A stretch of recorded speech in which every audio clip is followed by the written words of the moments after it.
8, 7, 6, 5, 4, 3, 2, 1.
seven, six, five, four, three, two, one.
Ladies and gentlemen, welcome, a warm welcome to everyone as we are kicking off right here and now week 1 of Split 2 here in the Oversight Finals. My name is Dia. I am joined by Zephyr, who has a lovely shirt on, by the way.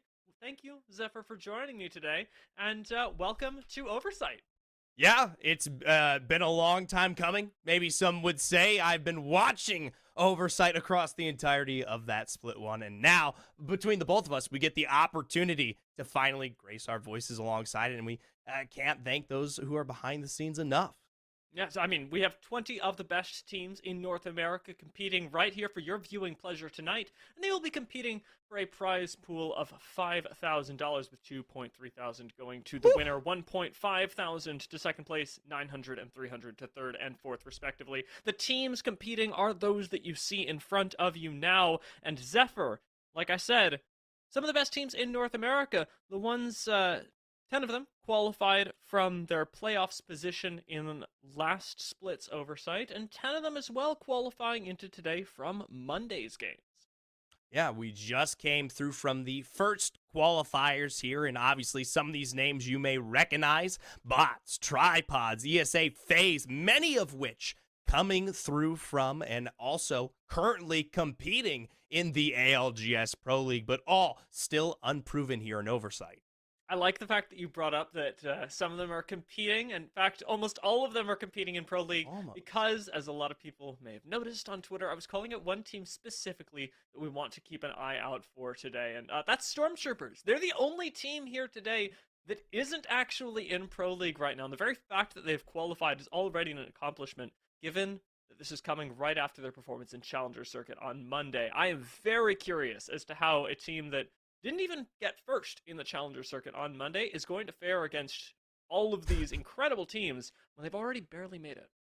Oh, well, I mean, that's what Oversight does best, giving some of the greatest opportunities for any of these North American talent to potentially compete up against those that, yes, you see in the Pro Leagues here. And I'll tell you what, Dia, albeit maybe not as entertained by the thought of Stormpoint against them, hopefully we may see them within the top 10 here because, like we've made mention of, these guys are absolutely cracked across the board.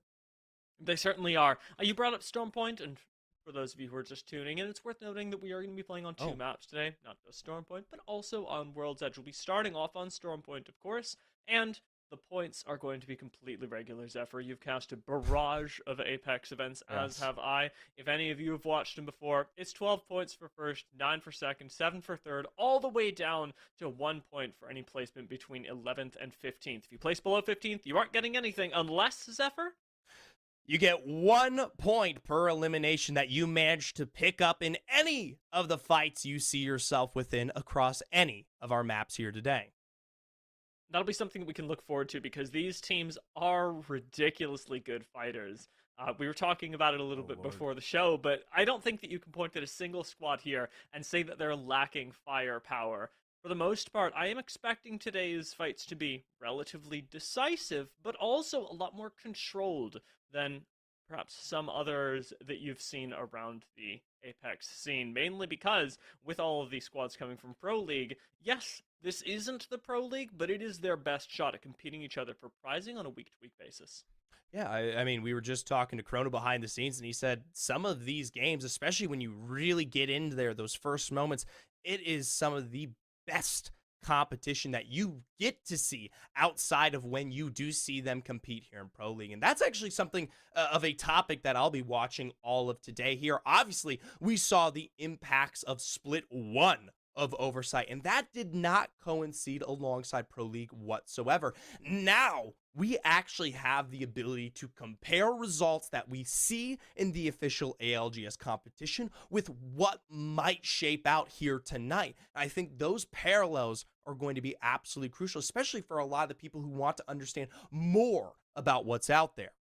They certainly will. I mean, some of the teams that I'm going to be looking at based on their performances, not just in Pro League, but over here in Oversight during Split 1, are going to be two of them, specifically Team Liquid and NRG, who Okay. both had the most amount of appearances in the top four over the course of every single week of last Split's qualifier finals. Now, Mhm. with their consistency across those games, I feel like Team Liquid, specifically in this year's ALGS, has been really consistent. NRG lacking a little bit there, and I'm wondering whether that's going to impact the way they're placing an Oversight during this split as well. Yeah, obviously, Energy, a rough start to their Pro League season, and coming back into Oversight, we may not see them shake out in a similar way where they were pretty much topping the boards throughout the regular Split 1 here. Now, at the end of the day, we did see them pick up a win, obviously, in their last literal game of Pro League. So potentially a resurgence to potentially watch. If you're picking two teams, Dia, then I'm picking two teams. And call me a fanboy, whatever you may do. DSM is definitely one of those squads that I have my eyes on completely and effectively at their best right now and above the rest currently in the North American circuit. Alongside them, though, I'm curious to take a look at Complexity. And we talked a little bit behind the scenes about this. They aren't particularly a team that shines all the time. They don't stick out above the rest or have incredibly explosive games, but they're consistent and more consistent than the rest of the scene right now. Certainly so. I mean, Complexity have had, I would say, like they just haven't attracted as much attention in terms of their pop off performances, but also their lower end. Whenever I watch a Complexity game, I'm never left going, "Well, they just kind of threw that one, didn't they?" Right, right, right. They play well, they place well, and it ends up being really easy to replicate for them, seemingly over the course of many tournaments. I'm curious if they have the opportunity to kick that up a notch, though, because even looking at their Yes. placements during in Oversight during last split, they weren't in the top four often, if at all. And I've got to be taking a little bit of that X to doubt with me into today's games, given how they placed just last split. Okay. All right. All right. It's a new world out here. Some of these teams are making new history, Dia, no matter what you may say or think. So I'll check off what I may do. I'd like to ask you a question, though. Obviously, we talk about stormtroopers coming through from quals, and that's an interesting story regarding them in Challenger Circuit. But actually, let's take a look and step back towards the quals as a whole. We got 10 of these teams coming through. Who particularly from those in our other half might you be watching out for? I mean, one of them absolutely has to be the team that I know everybody's going to be watching, Tripods, who had a lot of press surrounding their entry into the Pro League this year, have had a really big uptick in their performances in Pro League over the last week, as Yeah. well as having a really convincing performance in the qualifiers. So that team absolutely I'm going to be looking at, especially with their sort of mantra that I took a note of earlier, the if we don't get zone, we will absolutely fight. Nick Merckx has been really vocal about that, and it's turned into a interesting performance from Tripods, and one that is a little bit inconsistent, but that is clearly getting better. That's going to be team number 1 of mine to look at. That I'm going to pair with Slepton, who, just placing a few places below them in the qualifiers, have had a really, really rough start to the Pro League, but wowed me in the very first performance that they had in Challenger Circuit. And I, unlike many others, still haven't gotten over that, and believe in this team to be able to push themselves to mechanical limits. It's been their decision-making in that game that's really meshed them up so far, and in one of the best lobbies in North America, as they have the chance to replicate both here and in the ALGS. I am hoping that that will improve sooner rather than later. Okay. All right, well, improvement is where it can be found, especially here in Oversight, where you get the best opportunities to get that practice in outside of the Pro League itself. For me personally, we take a look at those quals there, and the name that you left out that I'm more than excited to see here today is none other than Esports Arena. Right? And this is a team that has seen some major shifts before making their way into Split 2 of the Pro League. Here, obviously, Luda and Capra now alongside the roster. And that is still something that, even though they have placed very, very well here in the, of course, official circuit, is something that can be maybe a little bit unproven, a little bit more fiery here. And obviously, they come through those qualifiers dominantly as well. No surprise there. But now they're, of course, going to be matching up against some of the more regular talent that we see them against usually. I'm curious, obviously, to see if they can continue to put themselves among the rest. I really like the fact that you mentioned them as fiery. That's a good adjective to throw in with them, because the identity of Esports Arena has really changed, especially with the fact that Fury's gone and Luda's in. This swap up has meant a whole lot more to me, because Esports Arena was a team that, specifically with Phony and Fury, I looked at as a very solid, consistent, sort of, not old men, because they're not old, but old men of Apex going, hey, listen, we're going to take these really talented new thirds, we're going to teach them how to perform alongside the consistency that Phony and Fury give us, and slowly but surely churn out great talent, have good results. With the pickup of Luda, I do think they've got a little bit more kick, and Phony now has become the minority. It's a lot more in Phony's hands as an IGL to keep everybody on the same page, especially when Luda and Capra, who are both very, very mechanically talented and relatively young, really do like to push themselves that extra mile in the fights.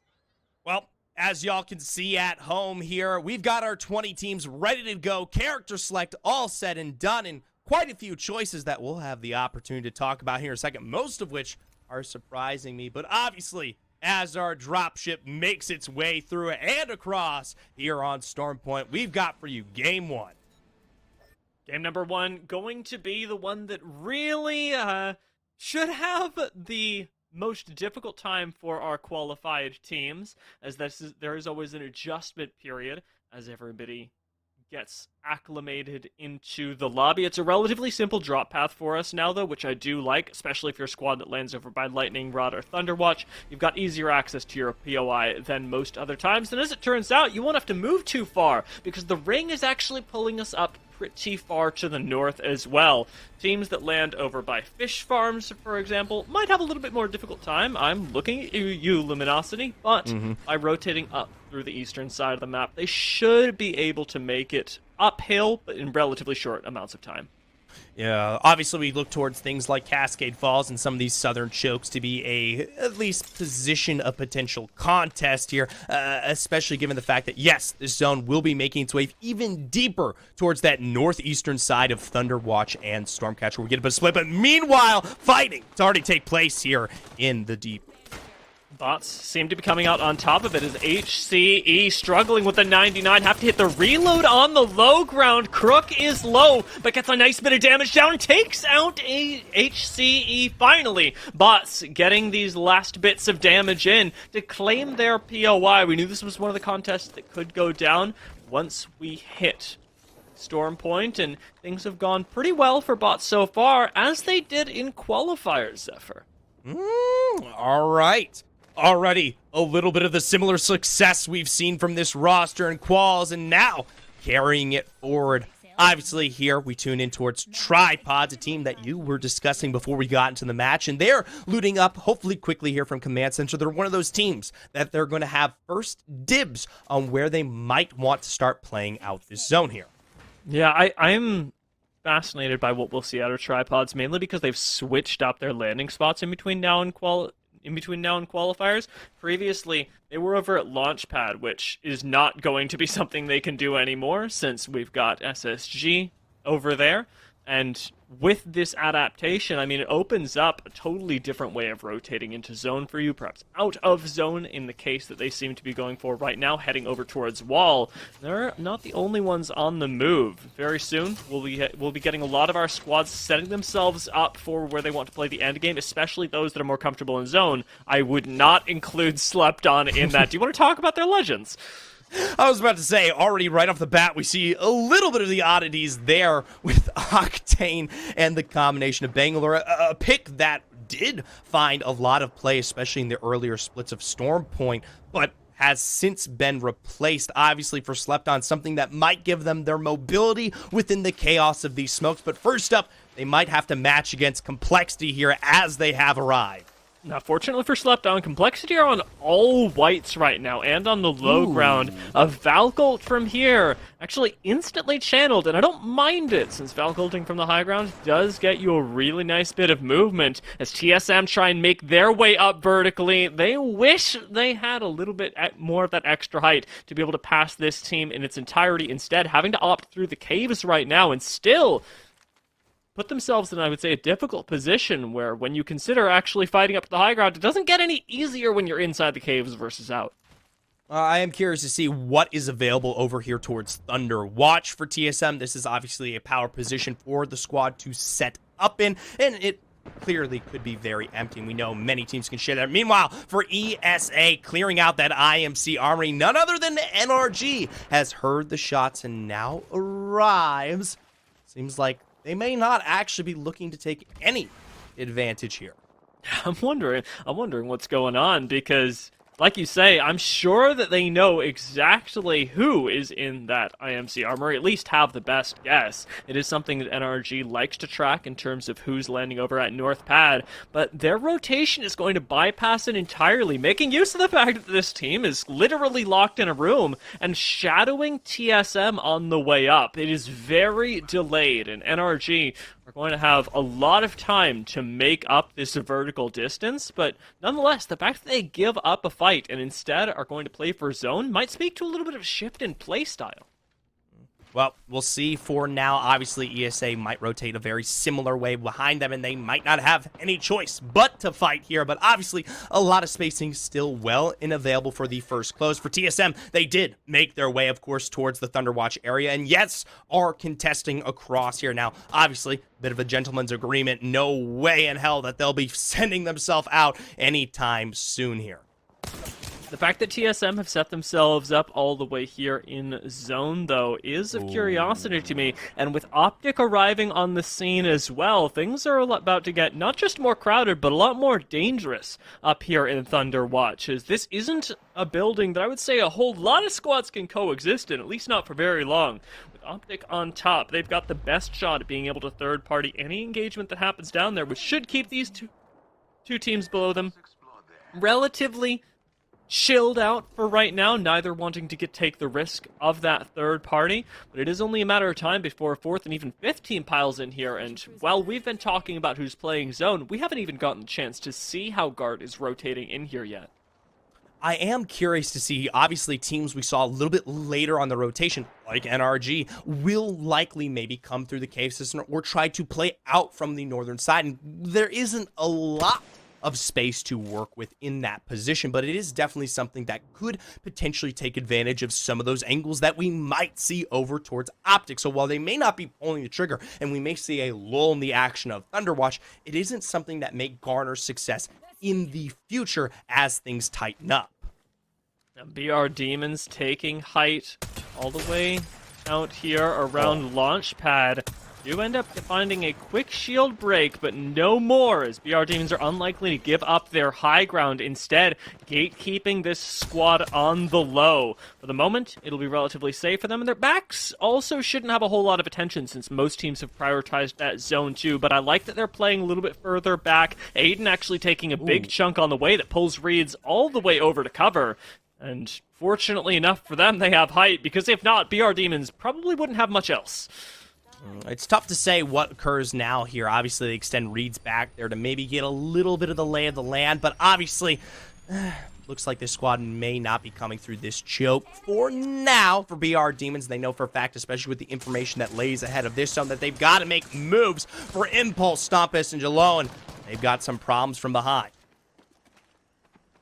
They're managing to make their way up through the Luminosity gaming path that we talked about earlier. If you take a look at your map, up in this eastern side, you do have Luminosity actually about 500, 600 meters ahead of them on this very same rotation. Both of these squads will be encountering the choke point with MPS right next to them, and Complexity, that team that you highlighted at the start of the day, sitting above. This could be a really good time for this very same team to hold out 3 other squads and already put themselves in contention for a top spot. With Guard sitting up here, we finally got our question answered as well as to how they were rotating into the zone, and well, they're not sitting in Thunderwatch proper. Their position is actually pretty easy to hold down, especially considering the fact they've got Watson Crypto for those beacon scans. Now, something that I do want to bring up is the fact that, yes, this zone sometimes can cater a little bit further out towards the eastern end and maybe not directly outside of Thunderwatch. And in those particular scenarios, it can be incredibly dangerous, especially for so many of those teams who have set themselves up directly in that POI. And so you see early rotations like Complexity in particularly a better spot potentially for those end games. Obviously, we have to wait to see how those particular pulls work out. But at the end, for the rest of these players here, it seems like for now, just kind of holding through. Doesn't seem like even for a team like TL, it's going to be that much of a problem. SSG making their own rotation now. Do have quite a bit of ground to cover up towards this northern side, but running the Bangalore, they've got a pretty offensive composition with which to do so as well. We know, given our preview of the map earlier, that the choke points that they're running up against will be really difficult to fight through, and they've still got plenty of time and plenty of space even on this next zone close to be able to work with that. The Bangalore, again, providing that defensive reset from a very long way away. But my curiosity is to how they'll adapt as this zone pinches them further in, because if SSG are trying to bunker down and trying to play little bits of rock right next door to other teams, they simply don't have the comp to do it. This is a team that has to be finding squad wipes, and given the fact that we've still got 19 teams remaining in an even closer spot than they would normally be, you really do need SSG to take these kills now. Otherwise, it's going to be third-party central for them.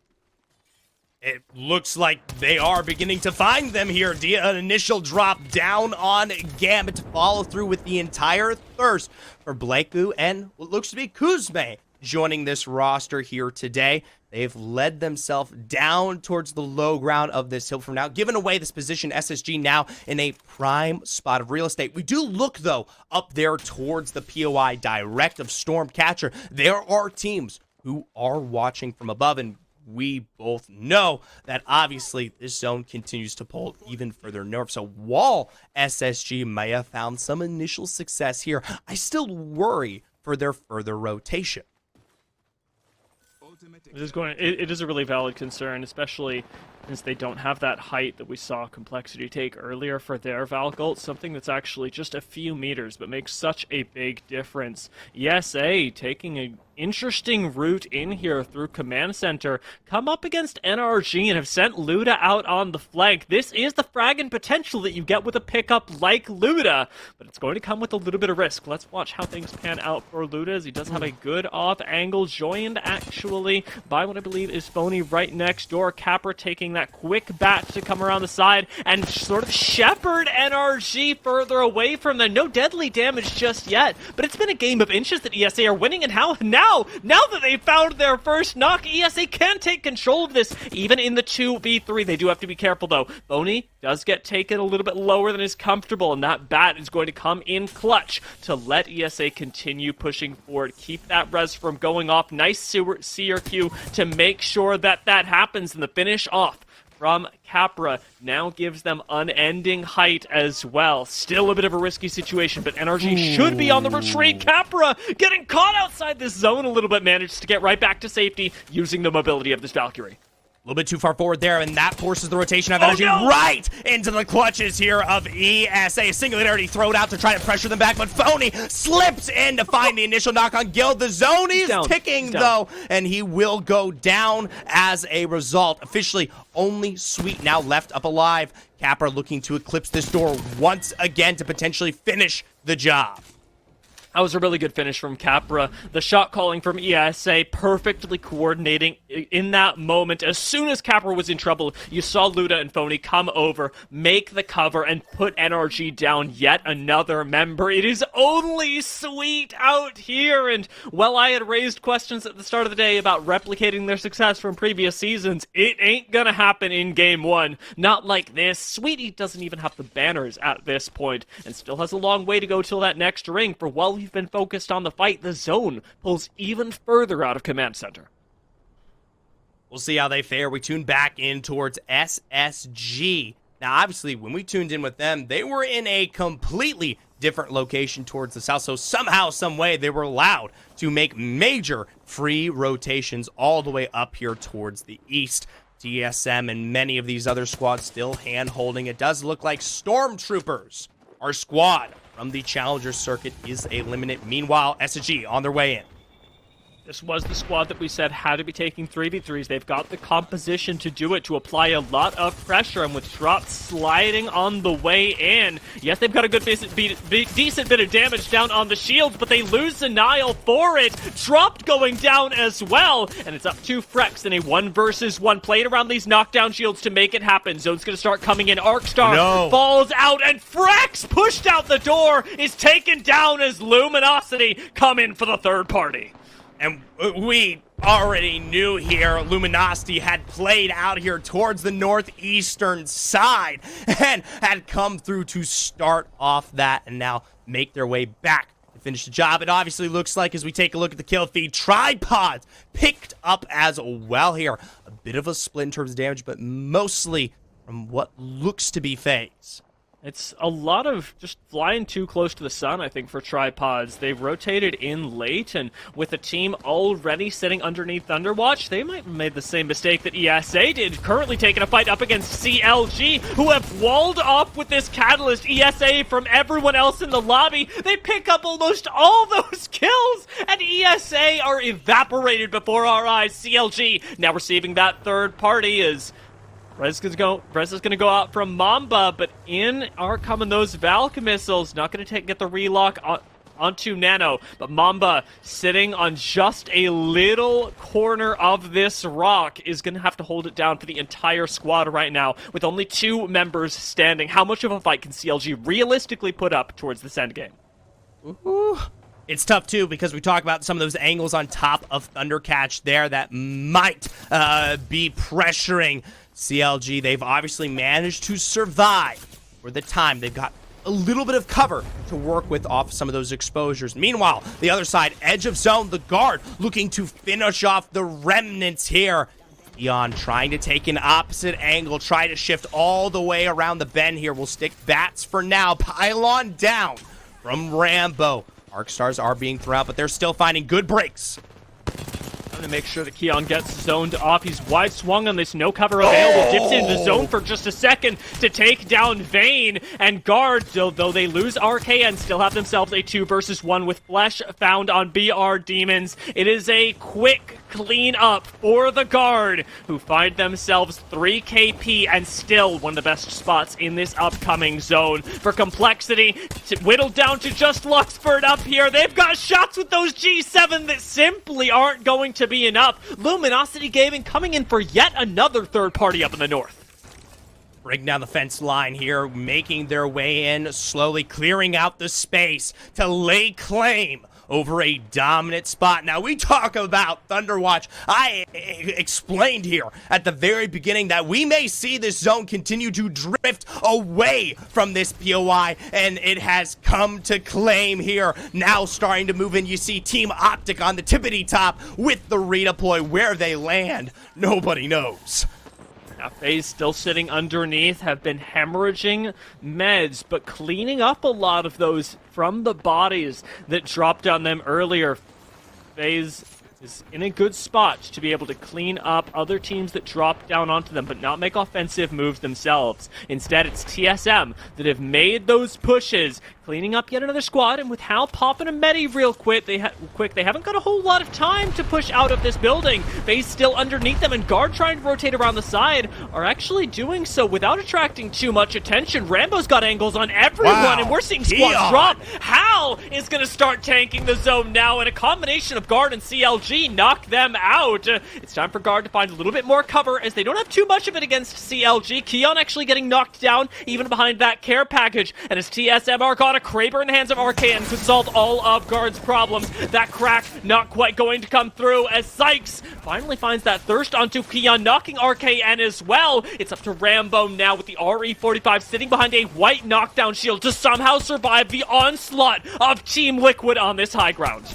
I was about to say, TL here, they're the ones in the position to pay over across from them. You see how they lay down control over the Guard. They set up here incredibly early on and have been using this cover, and of course the way it positions out from Thunderwatch to find their advantage. You can see there, finally, CLG finished the job to wipe out the Guard, but this doesn't change the fact that we saw a God spot claimed quite a while ago into the hands of none other than Luminosity. For both CLG and TL, they've got a rotation ahead. 28 seconds left means that Catalyst ult not going to be up. Team Liquid looking down on this are going to have pretty free shots on a relatively immobile squad in the form of CLG, who have done quite well so far. Top 3 is good for them, especially as a duo. But right now, they are pinned down with absolutely nowhere to go. Luminosity know it, and Team Liquid know it. It should be a matter of just cleaning up these pieces before our final 3v3. Surely CLG can't do anything about that. TL making their way across here, starting to set up these angles. Missiles down. Unable to stun. They had to be paying their respects, though. Luminosity still has quite the good spot upon them, and Sykes with the charge rifle. Nano, the first to fall here. Ordnance is raining down from above. It's likely that we see the end of CLG as the wall comes up. Luminosity should have angles on this as well. Nice bit of rock cover by Yanya. It's just that last member, Mamba, that stands in their way, and good cracks as Mamba tries to dance through this wall. Does end up giving the kill over to TL. An interesting split as now we approach our final fight, and TL simply don't have that much cover either. They've got the Loba for sustain, but even that's not going to help them that much in the face of Luminosity, who own this high ground, who have that, as you illustrated even earlier, God spot for themselves. Blood ult popped. Neasel still up. Is going to provide a lot of utility for the next couple seconds as scans will continually be coming out. Yanya takes an angle themselves, reloads, and comes around the corner again to find Flesh, backing off just in time to let Jaguares take the lead, knocking Sykes. It's the first one down on Team Liquid, but not the last, as Luminosity Gaming swarm this rock, swarm Team Liquid, find another knock, and make it a third to find their first win of the day. Luminosity, your winners of Game 1 here in the inaugural match of Split 2 here in Season 1 of Oversight. That was a very impressive game from Luminosity, and honestly, from both they and Team Liquid, who managed to, throughout all the chaos that we saw this game, find themselves 2 spots out in the open that let them rain down shots on everyone else. Luminosity, I think, really having one of the cleanest rotations in. We talked about it quite early on from Fish Farms, but they controlled every engagement they took. I don't think they ever just took a straight 3v3. It was always a third party for LG. I mean, the decisive nature of this team is what garnered them their success, kind of pulling the trigger, as you've made mention of, at the right moments here. And I love in the final fight, we actually get to see that comp come alive here. And it's something that we saw in the very early embers of Stormpoint. I don't know if you remember, but so many teams working with that Bloodhound Bangalore combo to throw the chaos in with the smoke, but have all the information at advantage for moments like you see here on these replays where you just get to run and gun down squads.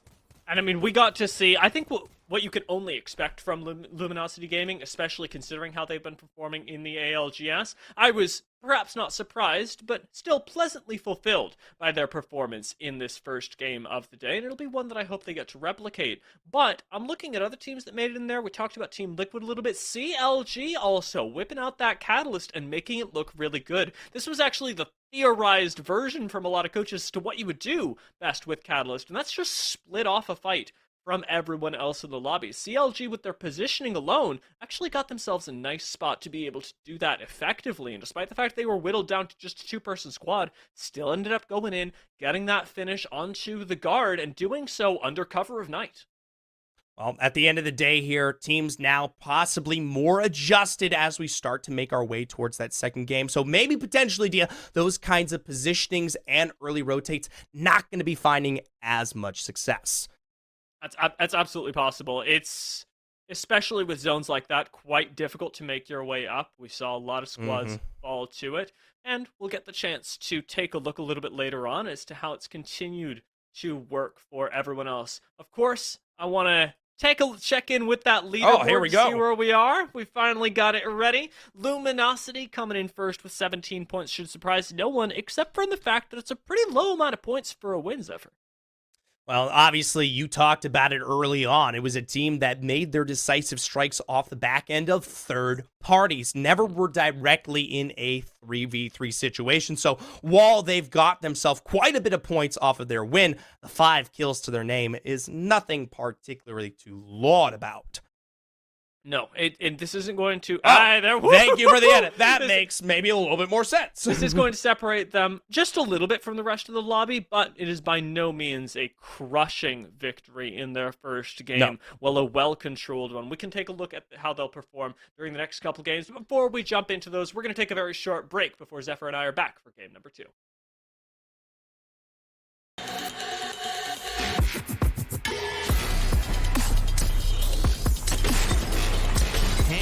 Go off. Where's he going? I don't know, but Team Ass. Yeah, Yanya.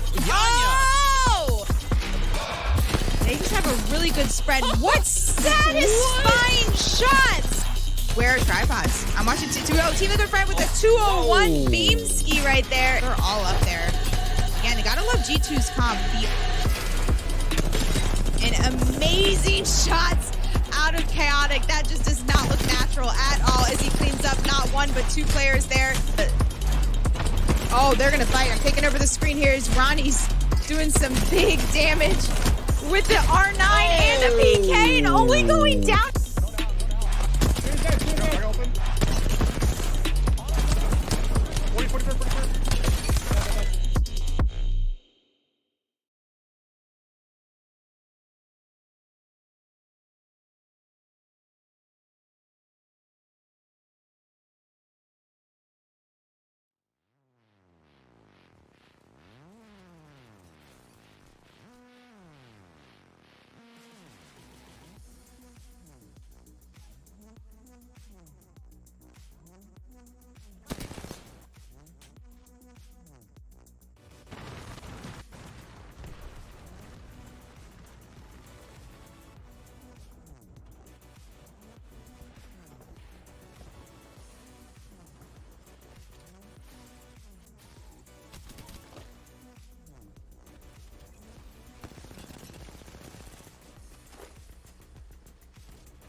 Welcome back, everyone. We're about to jump into game number 2.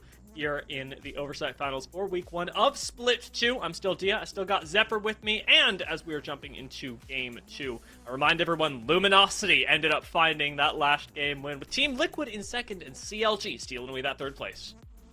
CLG might have stolen away that third place there, Dia, but they weren't the ones to take away third on the overall leaderboard. That was none other than TSM, who currently hosts themselves there after what was a very, very rough rotation that we saw from them coming out of that Thunder Watch area. Now, obviously, these teams will get the second of opportunities to put themselves on that Storm Point map here, but we talked a little bit about how there's a level of comfort that now everyone has on their shoulders. Yeah, I mean, I tell you what, Zephyr, the rotation from TSM was difficult, but it was early, and a lot of teams actually prioritized that move a lot sooner than I would have otherwise thought. I think looking towards the south end of the map, it was FaZe who I remember being particularly late, and almost everyone else really did move into position right under Thunderwatch early. I'm not sure whether that was a zone maneuver, because Thunderwatch is difficult to get to a little bit later on in the game, or whether it was a large shift in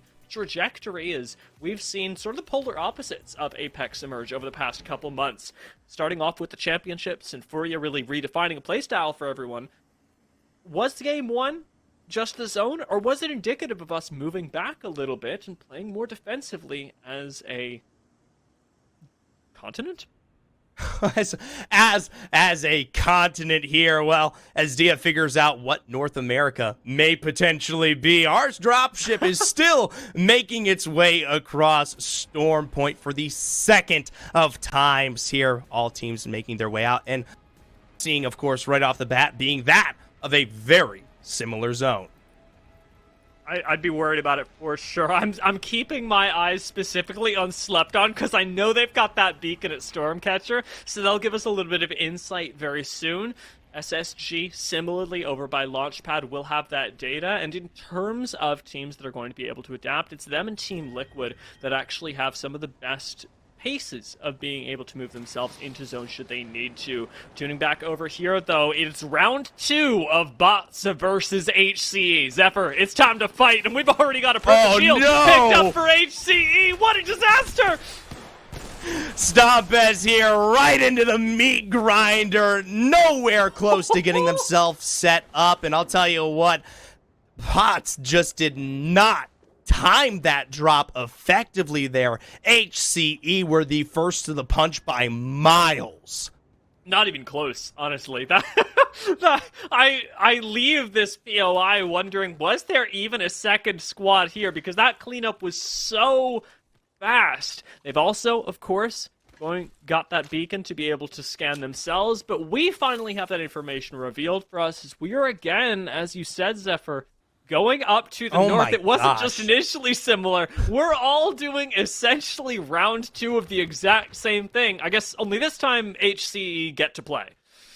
Well, I will say there is a slight difference regarding that zone. It does not carry itself as far over towards the east this side. So don't expect that situation where we saw teams like TSM, who currently position in third, being forced to make their way out from that building in such a dangerous maneuver. That POI can actually garner a little bit more success for the late game this time around. Certainly can, and I'm hoping that a lot of other teams have recognized that as well, because trying to adapt into what was last game, while it may be tempting based on what the zone looks like right now, it is still going to be a better move to work with your gut and work with what you've seen already happen in zones like this previous. DSM even taking a little bit more time up here over in the wall to make sure that they've got all the loot that they need before moving on. That 301 getting kitted up, and evidently us trading a bunch of places over here as Optic start their own fight over in, I was going to call this zone Millage. Millage. It does have an official name, and usually, you know I know him, but not this time around. Either way, for Optic, they've got, of course, Smiley on their tails. They found an initial knock onto Gambit to start this one off. Uzme, of course, and Blakeu heading for the hills. A bit of a split, noticeably, but obviously will be likely to regroup here in a moment. But, you know, decimated for the time being. Going to be very difficult as a duo, even maybe to wrap back around. You don't like Millage, Zephyr? All right. Well, I try and peer pressure Zephyr into taking a few of my made-up names for different places around Storm Point. There is a spot that has been taken that ain't made up that actually means quite a bit. With Slept On sitting in TSM's former spot, we talked about how this ring may be played a little bit similarly, right? Where this spot may be a little bit better, and Slept On have actually made a nice adjustment considering what they faced up against last game. They're applying pressure on Roof really early, and especially with these shields, while it's a little bit risky, investing this time earlier rather than later is going to be really good for them. HCE taken out in the meantime by SSG, though. We said they were going to get to play. They didn't get to play as much as we would have liked, and we're down to 18 earlier than I would have thought. I'll be honest, blink and you would have missed it there. For SSG, though, it's a very similar spot that we saw them coming out of in our first game this time around. Obviously, a hyper rotation from HCE, something that they actually didn't get the practice to see last time around. Meanwhile, it looks like none other than Tripods have found an initial drop here on the TSM. Exhibit down to defend for now, but they still can't compete with just two. The missile swarm re-knocking Reps is deadly. Hal is down as well, and as good as Verhulst is, the 1v3 is not going to be going his way. TSM are out, and they're out in 18th, Zephyr. That's rough here for TSM. They led the pack last time around, third overall, and now we'll only have one last opportunity here on Storm Point. Put up some points. Meanwhile, we're starting to see some of those rotations, something that is completely unique of that Catalyst pick there, utilizing that wall to garner some coverage as BR Demons don't get to take any free shots on their movements out towards the north here of Jurassic Park. Team Smiley have gotten their third back into the game. Such was the catalyst, if you'll excuse the pun, for the Catalyst ult, as FaZe start pushing up on their next engagement. It's going to be their first of the game up against NRG, sitting in wall right now. This could attract a lot of attention, and NRG have had to back off all the way into the southern end of this POI, as FaZe take even more space away from them. Now, however, playing from the low ground, Aberlately takes a big chunk to the base, and NRG are still playing back, still playing scared up against a squad that has taken a lot of room away from them, and now it's taken Nathan away from them. Out comes that black hole, and Sweet's got to make a difference here. The Arc Stars aren't going to connect just yet. Instead, FaZe rounds the corner and takes out Guild for the second drop onto NRG, and what is sure to be yet another early shutdown onto this squad. NRG just cannot get their foot in the mud here, continuing to slip and slide. Meanwhile, FaZe, we hope they've found the time to regroup here as ESA arrive. Luda into the sky, seconds away from drop down. Aberlately with the 30-30, Phony running for the hills back into the open ends of the wall. It's a massive punishment here from the high ground that FaZe put themselves on. I feel bad for Luda because you saw the dream in his eyes. He just wanted that little bit of extra damage that could have been a knock for ESA, that could have changed the game for them. But now it means that they have to play things out as a two-man, and that little bit of overzealousness has cost ESA the ability to really make an impact, to hold down a position convincingly in the late game, especially when they're already a squad that is going to need to be working their way into zone and isn't already there. As BR Demons will have to do much the same. They look towards their next rotation that'll continue pulling them up further into the north, and they're not going to be the only ones who are occupying big spots. SSG, taking away Luminosity's place from just last game, have got a gatekeeping position this time around and plenty of space to use that Bangalore to the fullest.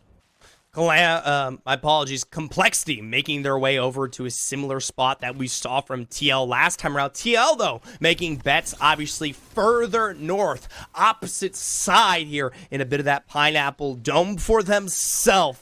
Obviously, the only team right above them being that of Furia. We do see Gent over here towards the west with a little bit of a large rotation, but obviously likely not to carry themselves any further away from the rest of the tripods. Teams like ESA, FaZe, CLG, of course, BR, and Optic still on the outskirts of zones ahead.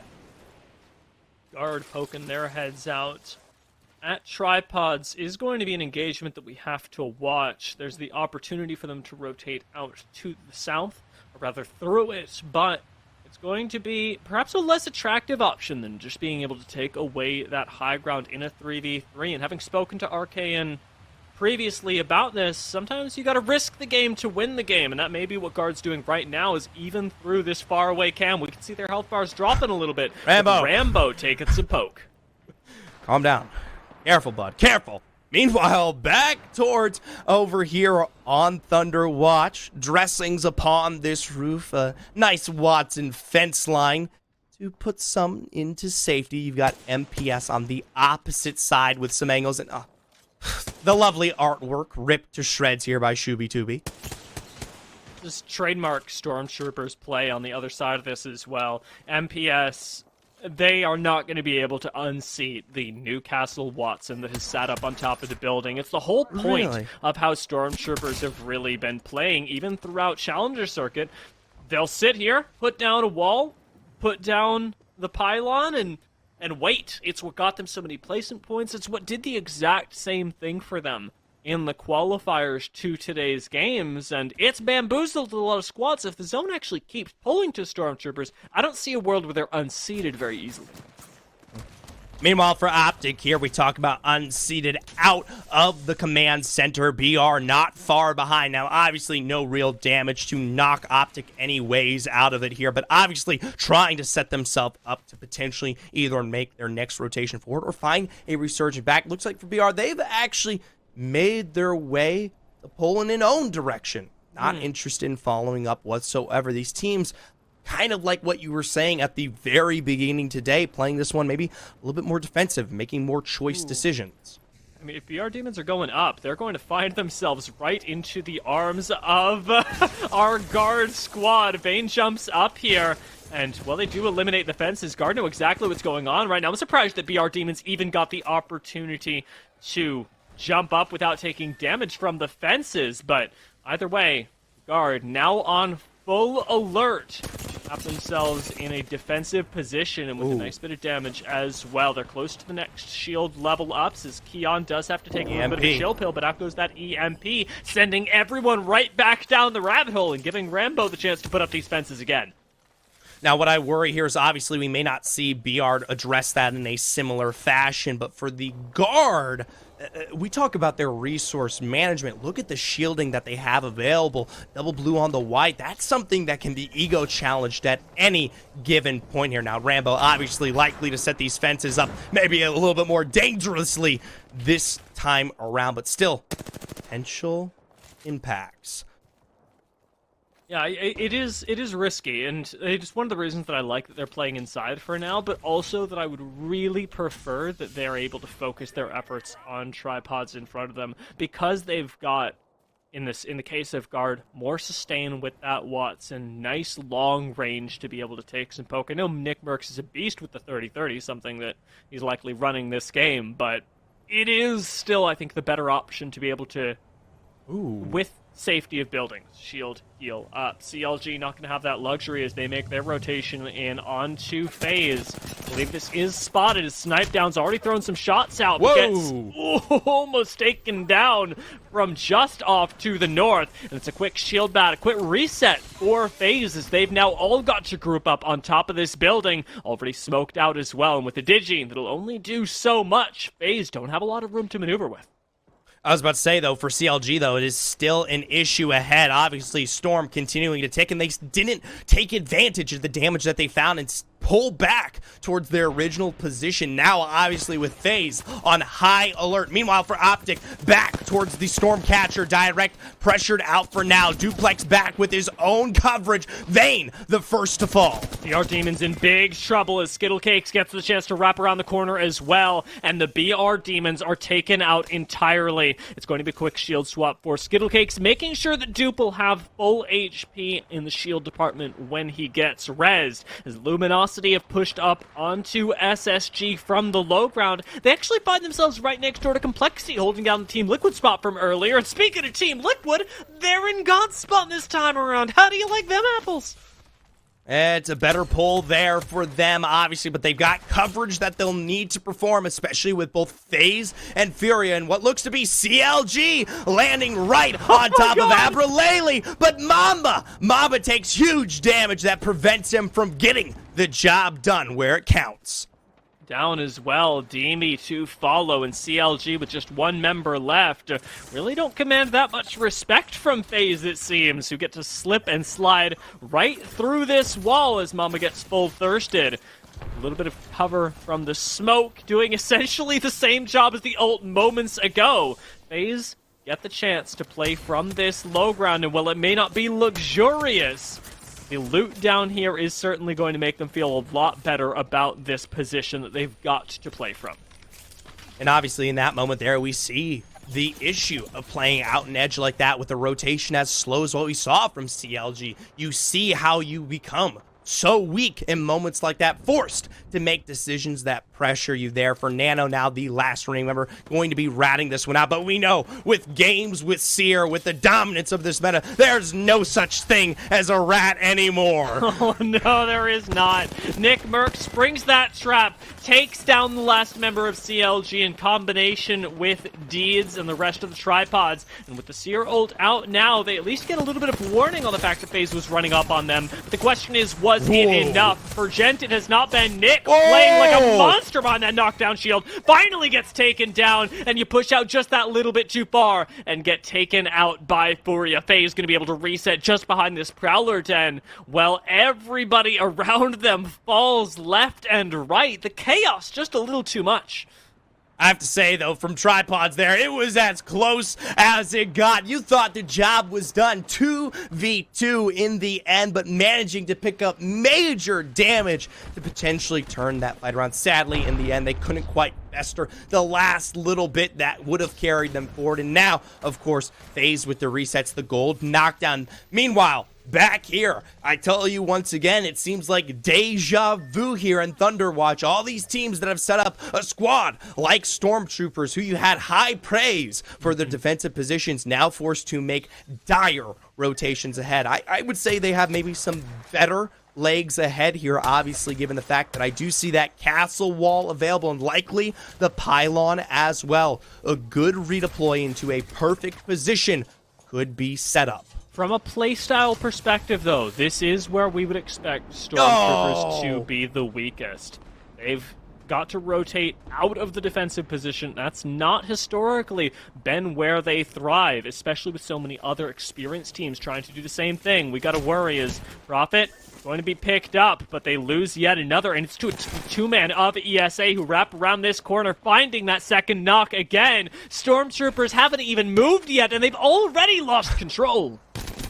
A quick fence tap there from Phony, but you make short work of that one. Stormtroopers likely said and done there. We saw them too aggressive on the crafter before we headed towards the free camp, taken out by the missiles ahead, and now Sosei also picked off Pow Pow, making good on the name. For MPS, though, they've got a movement ahead to find them some space to work with. Ordnance double down. Shuby looking for angles. Bring it, Shuby. Bring it, Shuby. Right around that corner. In comes the Newcastle wall, giving them a chance to hide just in time as well, as the Arc Star is going to be causing some big problems. Optic Gaming end up finding a wipe onto ESA, turning around. The guard are also gone, but Optic continue to fight out here with Bangs running in around them. We have got the Rolling Thunder coming down for a little bit of extra damage. Skittlecakes is going to be able to play this one relatively passively, and through the smoke does have to start thinking about the future, with Dupe down on this low ground with him, and a little bit of the Newcastle wall still in play.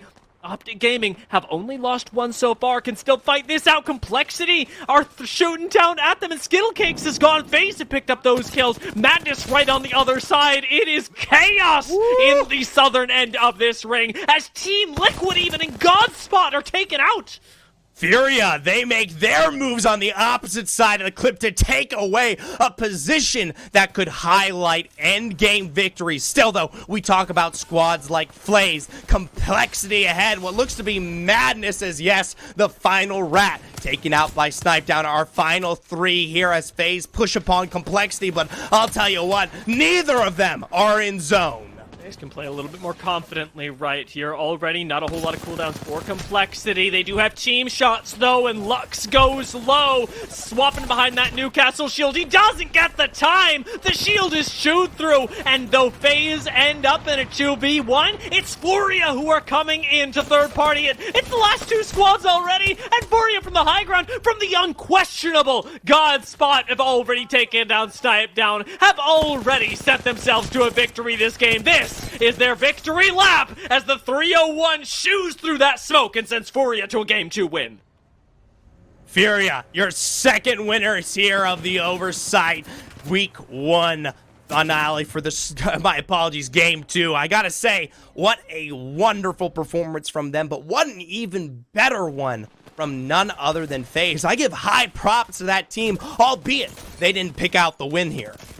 I mean, they really commanded the lobby as everybody was forced to make their exodus from Thunderwatch. We talked about their previous performances for a lot of these teams. Looking back at how they've been doing in Pro League, FaZe's last day in Pro League gave them 5 points on the entire day. They've accumulated more than that in a single game alone, not even bothering with the first one of the day. This was a real standout performance from a squad that absolutely needed it to get back a little bit of the confidence they've been losing. And I was about to say, I mean, these positions are as bad as they get here. You talk about the lack of coverage, the low ground play. It's the timing, the perfect moments here for FaZe to make themselves as an impression across teams like Complexity and many others. Now, obviously, we can't move away from this game with, of course, not talking about Furia. While we did not see their fight up against Team Liquid, it was one that decided the fate of this game, and they were watching like hawks, Dia. They had positioned out there in the northern side of that map from the very, very get-go, and they actually peppered and punished teams like FaZe, like CLG, trying to make their way around, trying to wrap in a very similar way. They crafted their victory from the get-go. I'm glad that Furia got the opportunity to play in a little bit more of a comfortable spot for them as well, because despite the fact that I don't think of Furia as a zone team, it was very clear to me, especially with that Team Liquid fight that happened off screen, that the 3v3 is still where they thrive. And in a more aggressive meta recently, Furia haven't gotten the opportunity to really take isolated 3v3s, but that was really perfect for them, and it was the thing, ultimately, that won them the game. We'll get the chance to take a look at the leaderboards and see how it actually changed things, as that is going to be the biggest question around what that game meant for not just Furia, but FaZe as well, as you already mentioned. Now, something that I do find obviously very interesting, it goes back towards our discussion at the beginning with the teams that we discussed as a whole. What name reappeared in that second game the same as those that we saw from game one? Dia, it's none other than Complexity. No, they didn't win. No, they didn't come out on top, but they were there. And obviously, we'll take a look at game two before we obviously make our way towards that overall when we come from the break. But right now, they didn't win, but FaZe Clan stand above the rest. Yeah, this was an incredible performance from them. And we talked about farming people up as they came out of Thunderwatch. 15 kills is way too many squads. It's 5, if I'm doing that math correctly. Wow. Oh my gosh. It was, I mean, a great game for them, and like you say, not winning is kind of mid for them, since second place and only 3 kills is going to get you enough for first anyway. Still puts them way over the top of Furia. I love that you shouted out Complexity. And Optic Gaming also coming in fourth, still having a little bit of time in the sun as they usurped the spot that I believe it was MPS was trying to set up. Yes, and obviously ESA there as a duo in their final moments. They found some great shots in combination with MPS to punish Stormtroopers who, while they had a commanding defensive position on Thunderwatch for a long period of the game, were not able to transition much to the same way that you were discussing. This was, again, a repeat, though, of Zone 1, and something that's really unorthodox on Stormpoint is needing to pull all the way up to that north. Yes, we've seen zones like this before, but especially to have them happen 2 out of 3 games on Stormpoint, it has changed already the course of this entire day, and we may see it change once more, as we'll be getting maybe that exact same zone in just a few minutes. well. We'll find out as Game 3 is right around the corner.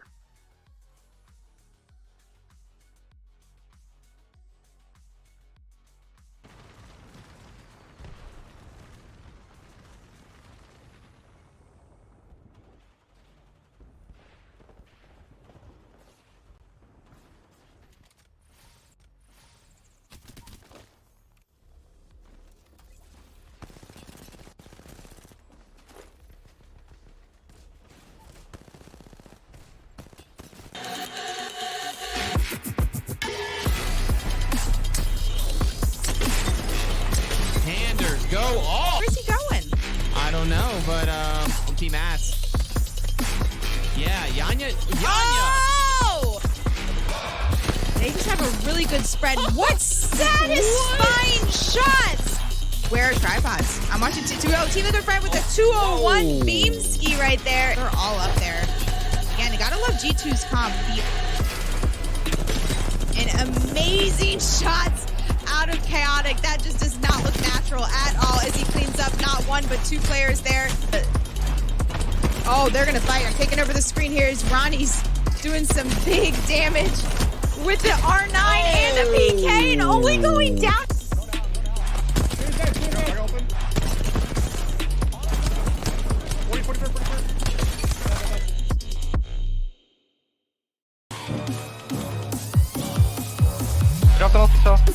I'm crouching here. The team on the height. They're down. Peek them now. Southwest open field. All in the open. Wildcat shot. Crack's here. We gotta kill you now. Swing left on the rock. There's a ridges on me. All stunned. I have 6 nades. I'm nade stacking them. I'm pushing them. So many nades. Stun one. Kill one. Crack the other. I'm batting. On the other. Cracked. He's one. The other team's still alive. Nice. I'm swinging left. I have no health. I have nothing to heal with. I have your swing. 100. Nice. Kill More. I'm pushing. They're still alive. I'm nading them. They're still 2 alive. Good nades. Good nades. Dead. I have no more ammo. Oh my god. Wait. Nice. Boys, what the f? Oh my god. We came alive.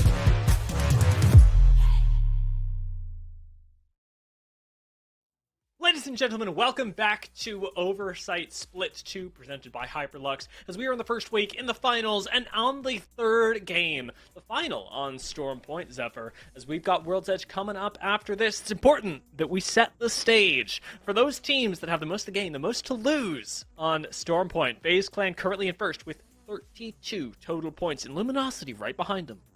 Obviously, Furia with their win there as well. Team Liquid gracing the premises, even though they didn't last as long this time around. The Guard, CLG, Complexity, many others to round out the board there, but still all one game away from potentially usurping these kinds of positions. Yeah, top 11 especially still can push themselves up. It'll require a little bit of a throw from FaZe Clan, though, and one that I won't lie, is possible. You'll notice that up there, they've got 12 points. That was from the combination of their first 2 placements. I'm hoping that they can keep this sort of play up, because with the fact that over the course of 2 games, they've gotten very close to a win, but haven't quite secured it just yet, those placements could be a little bit higher if they can make these games consistent. Last game on Storm Point, though, likely going to be, again, very different.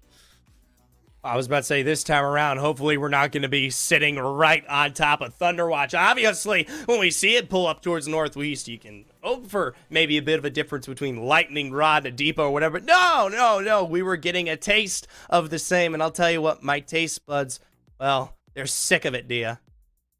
Yeah, I know that not only us, but these teams could use something else. It reminds me of ALGS, where we just had a bunch of climatizer zones in a row for a little while, and yeah, it does wear on squads, but it's also important to let them be able to actually trial out a lot of theoretical rotations again and again up against each other. We saw, I believe it was Slept On rotate differently. Stormtroopers, again, giving us a totally different look now that they were able to actually secure a position on top of the building, and that was quite nice to see, especially with the changes that some teams made. Well, a squad like the Guard, who we didn't really talk about that much that game, ended up doing exactly the same thing. That game was a carbon copy for them. They even died on the same ring close.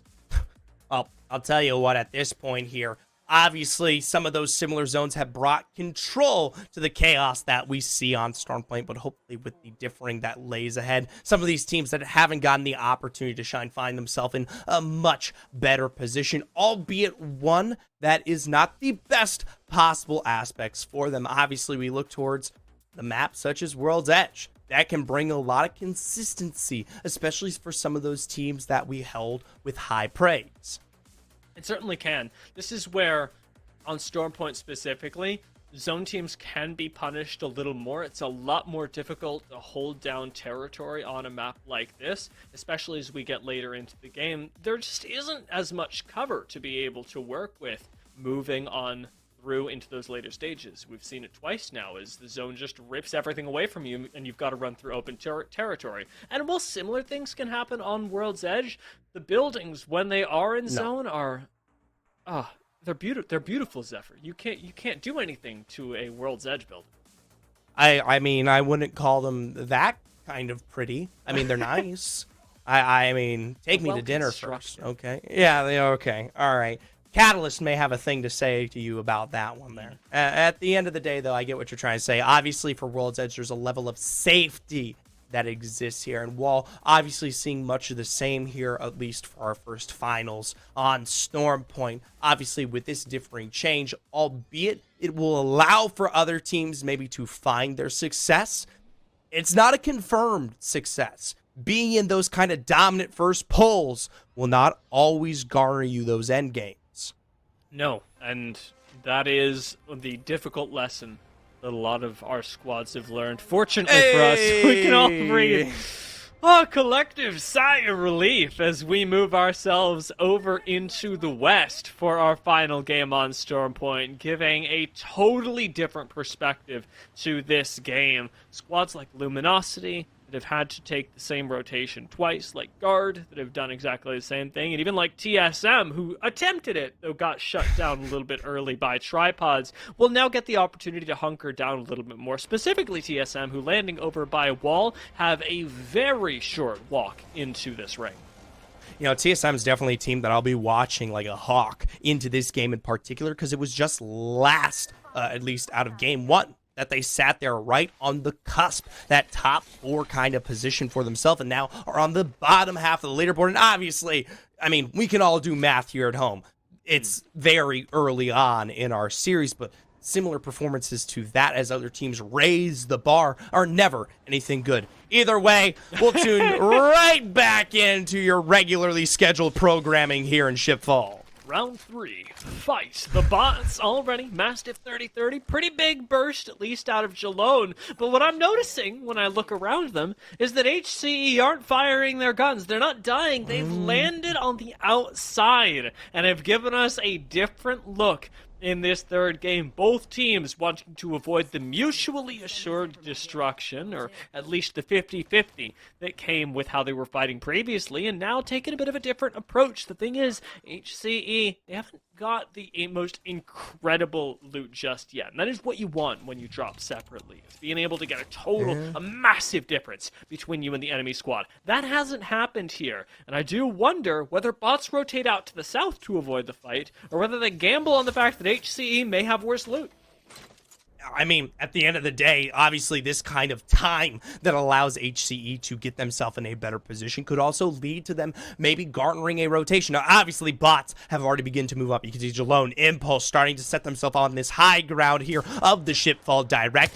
Crafting is spotted out here from HCE, and this actually might waver them, especially with damage like that. The bots may now maybe not have the best rotation for to take a straight 3v3. It is very open trying to close a gap like this. So who knows?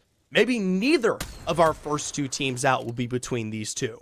Yeah, I'd kind of like to see them disengage. I mean, I know that bots wants this crafter. The replicator however, is really the only thing they're fighting over at this point. Maybe that and a little bit of bragging rights, but even without the 2x, now that we finally get to take a look at it, HCE have been putting out some serious damage, and like you talked about, have the easier rotation. The problem for me comes in with the fact that despite the fact that HC have this advantage, they can lose it if they continue in this fight, because if bots had continued to pressure, there's always the chance that a sandwich comes in, that somebody takes out HCE for the bots. At the end of the day, that's nowhere close to our zone, though, right? And for most of those teams, the rotation ahead is definitely something that seems more favorable, and that's why you see bots begin to pull away. For a squad like FaZe, though, they've got themselves some nice high ground. Obviously, what looks to be the scan as well, showing us they're directly on top of where they need to be. Now, expending themselves a little bit further forward here may be a bit rough, but for TL, they're paying the price from behind. It doesn't even matter where FaZe is. Taken out, full thirsted by Sweet now, as FaZe do continue to hold this high ground. No reason not to, as they can instead capitalize on that jump pad. Down, Sykes is almost able to find a knock, but not quite able to, as Optic instead are able to take out the last remaining members of that squad, with FaZe in down beast and Optic with an early prioritization of the outside of this zone. We could actually see Optic in a really good spot later on in the game, but it is a little bit of a gamble, where FaZe, their only gamble is actually being able to outlast and outfight anybody who takes shots at them. It is difficult, right? We talk about Down Beast, one of the largest POIs here on Stormpoint. Being on the high ground, especially for those late game pulls, is incredibly dumb. It is so good, but defending it, especially as many teams try to pepper and make their rotations in, can be as difficult as it gets. So we'll truly see FaZe currently in the lead at their wits and their true test here in their final moments of Stormpoint. We take a look back towards the map. Most teams have already made their way in deep. Oh, but the guard, they've made it in here without the shields to back it up. The EMP almost saves Keon, but does not quite, as instead it's a full thirst before he even hits the building. I will say, in this particular case, it's nice to have a Crypto, but that's if Crypto survives, and Smile are trying their best to make sure that that is not what occurs. Fully sending it inside this building with the Catalyst to back him up. They're looking for even more knocks in the fight that's happening just to the south of Down Beast. Stormtroopers have been taken down as well, as it was TSM that dealt the final deadly blow. And oh my god. It's one of the only times that we've been able to see that interaction in pro play. But yeah, Crypto Drone does open those doors. Either way, look at that kill feed there. We might have missed it, but Energy finding even more success now. One might punish this out of here. They take their first fight off against Complexity, and immediately TSM wrap their way around after their fight against Stormtroopers, potentially to clean this one up. Now they pull quite heavily away from what could have been early access towards Energy as a whole. Bit of a zero to hero moment for TSM, especially considering last game. It's not zero, because that would be a little unfair to the legacy of TSM, but since they've got the cover of this bridge and they've got plenty of kills to back them up, it is certainly going to be an entirely different performance from what we saw 20 minutes ago. It seems like the same thing's happening to Tripods as well, since they've had to move a whole lot further than they have in previous zones, and unfortunately, Guard may stop moving pretty soon. Rambo's able to get one kill back, but I'm watching that kill feed as Keon is taken down for the second time in this game just before the Guard meet their untimely end in 17th place. That's a bit of a mix there. You got FaZe coming in as well, Smiley, everyone picking up the kills where they count here against the Guard. Now, CLG has heard the shots, have started to potentially pressure this one down. They've got some of those, a little bit of the sub-ordinances in there from Catalyst, but obviously there's so many buildings allowed and available in play. There's no real reason for CLG to potentially push this unless they're absolutely confident in their step forward. That's a full 3-man. It is interesting that both of our Catalyst teams have come up against each other. And CLG looking down at the only other Catalyst in the lobby. We'll just trade damage and play nice for the moment, since they have the opportunity to sit back and reset for a little while, not being forced to take the engagement, where tripods may not have that same luxury. We talked about Nick Merckx and his 30-30 earlier. He's already laying out some damage. The rest of tripods rotating over, and Deeds with a bit of a wide swing does deal some crucial damage to push this squad back, even taking out the shields. We'll see if that knock comes through. Gent trying to lay out that extra knock. Doesn't quite get it this time, and it's going to allow Slepton to just barely escape back through this choke.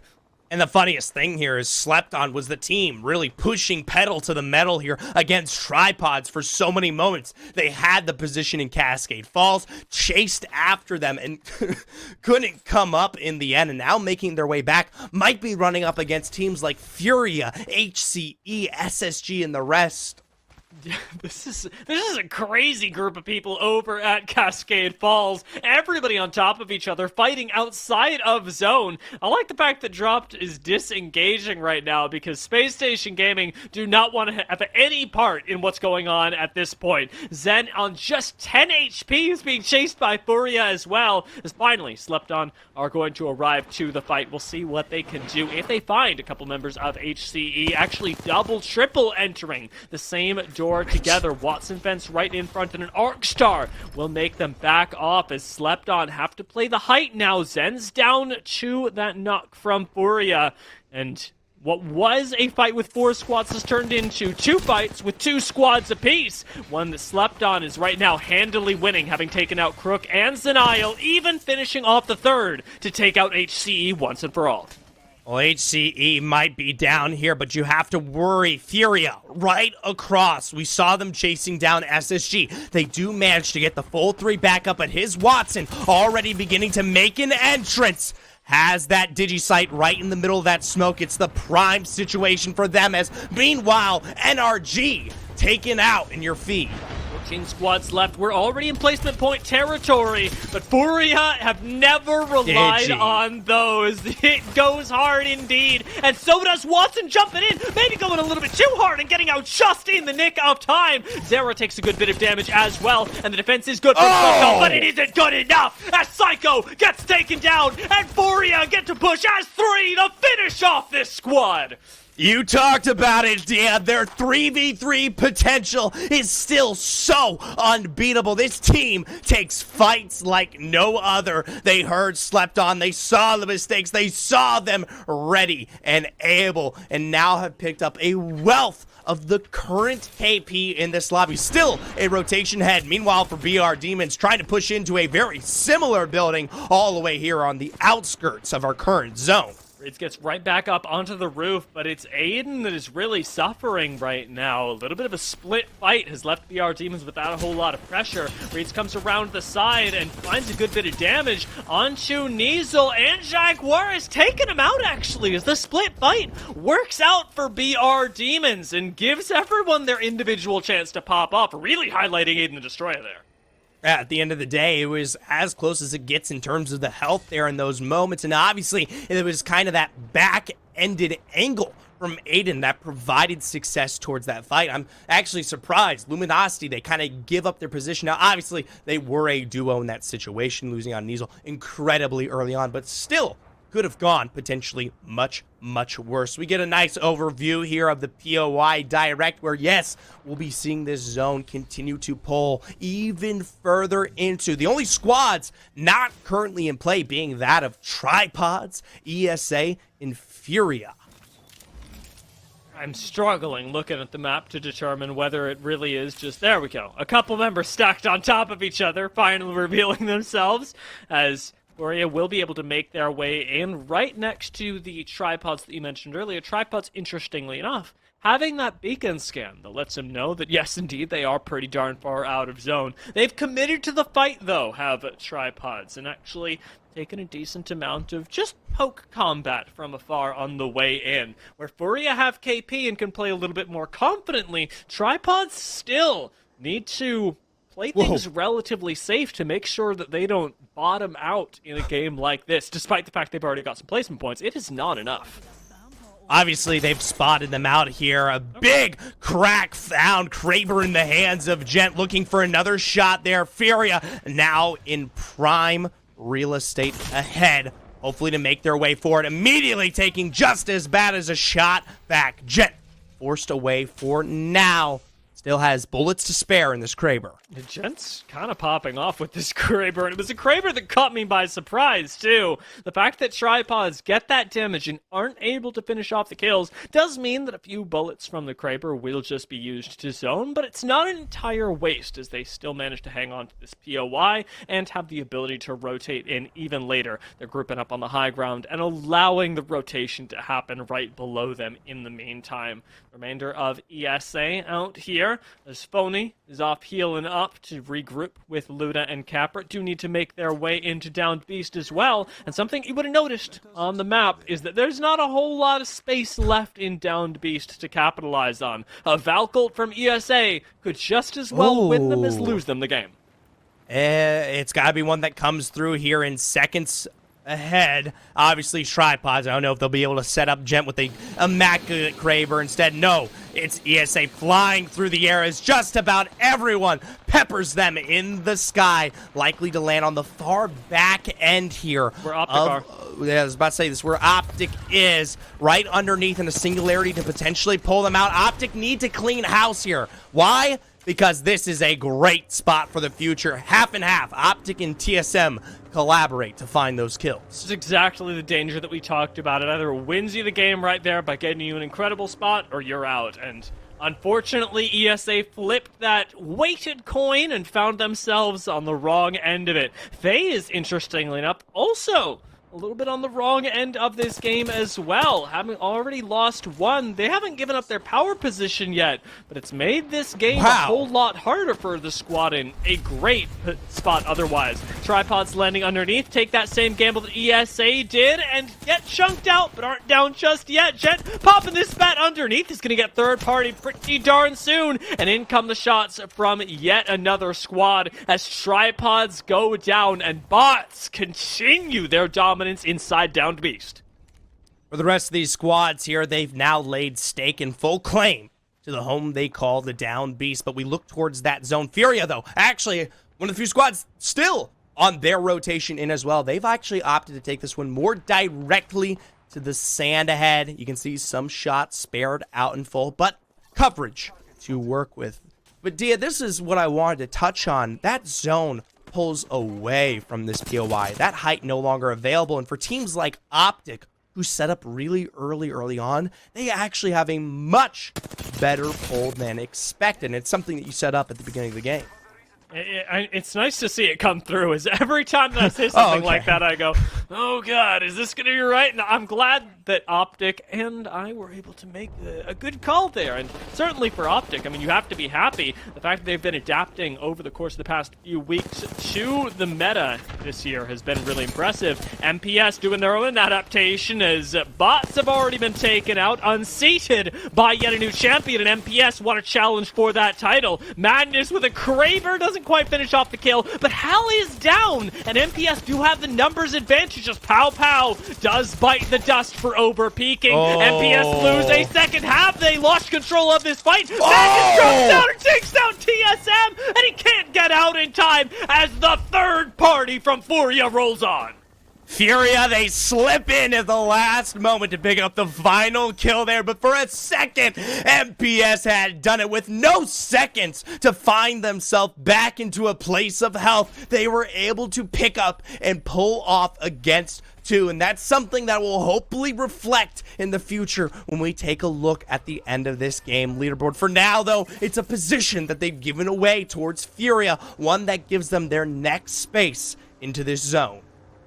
So it's so good for Furia as well, because though it might not be the position that Optic have, just the amount of cover that the inside of Downed Beast provides you, even the low ground that you already have, is immaculate. Now, on the outside, BR Demons are trying to make this game a little bit more difficult. They, fighting up against Team Smiley, have been cut off by a nice Catalyst ult. Not going to deter Reeds, though, as he does pop through, even eating that slow and a lot of damage to be able to make the damage stick. The BR Demons still have the opportunity, though, to claim a section of this building, as they already have laid out an immense amount of pressure. Well, for BR Demons, they've regrouped for the time being. Obviously above, you've got squads like FaZe. So for themselves ahead, they need to potentially push the trigger eventually. Now, obviously, they can wait for the Dark Veil to come down and maybe regroup onto the position held here above. But obviously, you can see Hawks ahead. Furia, Optic, potentially eyeing this one out. BR Demons are re-peeking this. Reeds takes the chunk, but it's just the aggression from BR Demons that is eventually going to get them a good position here. They are pushing Team Smiley back into a corner. There isn't a lot of room to maneuver, and when you don't have a whole lot of space to move in, that's when you can be the most susceptible, especially with the nades coming in right now. Team Smiley have to all group up on this corner. The Arc Stars continue to push them around. BR Demons know exactly what they're doing, and demonically, they are going to push in and take already first kill, knocking down Gambit. The job of BR Demons is done. They have the inside of the building. Now what else can they take? At the end of the day here for Smiley, they've managed to continually survive ahead, but completely split and slowly being picked apart. Surprisingly, a few rats here. Nano being one of them, just hiding away in the fence line for BR Demons. They start trying to set themselves up in the zone ahead. They're going to be meeting potentially right alongside Optic in just a second. BR Demons cleaning out their backs first. So we talked about there being no such thing as a rat. They want to make that a reality. Smile gets taken down, and now the second rat has revealed itself, turning into a veritable buffet for the BR Demons. We're taking their time on the rotate in. SSG, not so lucky, do get taken out. As for the meantime, Furia gets to lay out a little bit of mobile cover in the form of these Smelts and Legs Panthers unleash himself onto Duplex. Optic are melting in the face of Furia right now, who are having yet another great game. For Furia here, we talk about God spots ahead. We tailor Optic this entire game, and Furia in seconds pull away a position like that. Meanwhile, FaZe, who were above on that down beast, we talk about transitioning away from that POI. They were unable to do so. Officially, the only full three-man squads left in the game are BR Demons and Furia, and I'll tell you who has zone pull. It's unfortunate for the BR Demons. They've got to walk on over here. But the nice thing is they can collect 2 kills on the way. Optic Gaming now out. And CLG were the ones to claim it. So as they get taken down, it is just going to be the 1 kill point for BR Demons, who down on this low ground have to face off against Furia. Our final 3v3 can end in disaster. It can turn on but a moment's notice, and Furia going aggressive here has his Watson to take him forward. Zero's already found the knock. Furia get 2, and they're not even doing them the decency of making it look difficult. Furia take game 3 and their second win in a row. We talk about zone pulls. We talk about setup God spots in the face of a straight 3v3. We forget at the end of the day, does it matter? A team like Furia makes short work of any entity in a situation like that, and it's something that was proven many times across in this game as a whole. I can't believe it happened so much as well. I mean, just watching how that game went from, yes, good zone play, I see you, sir, to, Furia's just going to take everyone out. It happened so quickly, and it didn't even start in the zone. Furia picking their first fights over by Cascade Falls and ripping apart squad after squad, finally made their way in and took the spot that ESA died trying to contest. Well, for them, it's the second win of the day. Furia now probably handedly in the lead. Now, obviously, we did see FaZe survive for quite some time there, and something that I do want to bring up is, albeit no really dominant 3v3 that we saw from them ever took place, but several kills were picked up across the entirety of the down beast as they kind of had their sparings from those sightlines. So I'm curious to see what points they managed to garner themselves. A lot of teams really able to farm up. BR Demons with some great control as well. They completely lost it in the face of his Watson's Bangalore, which was monstrous to be sure. BR Demons did have the really nice run of the entire south end of Downed Beach. They cleaned up a lot of rats on the way in, forced out Team Smiley, played really patient, really smart, and it should still net them a decent bit of points at the end of this game.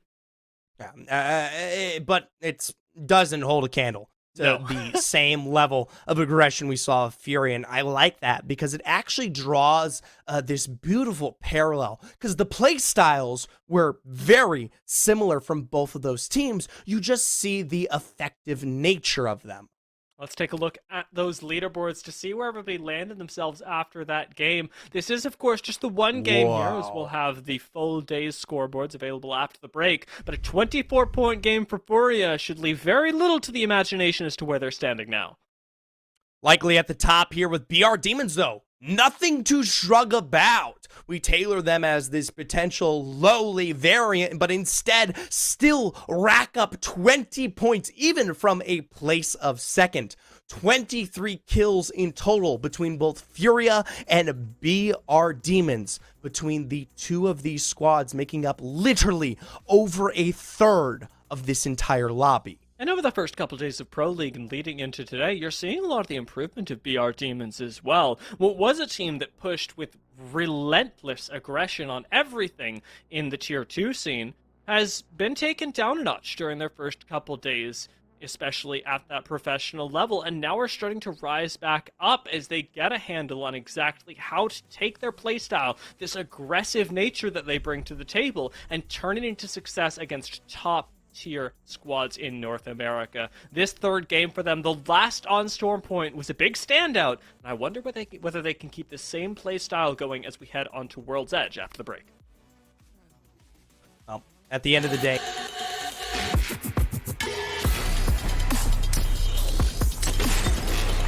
Handers go off. Where's he going? I don't know, but Team Ass. Yeah, Yanya. Oh! They just have a really good spread. What satisfying shots! Where are tripods? I'm watching 2-0. Team Liquid Friend with a 201 beam ski right there. They're all up there. Again, you gotta love G2's comp. And amazing shots out of Chaotic. That just does not look natural at all as he cleans up not one but two players there. Oh, they're gonna fight. I'm taking over the screen here as Ronnie's doing some big damage with the R9 and the PK, and only going down.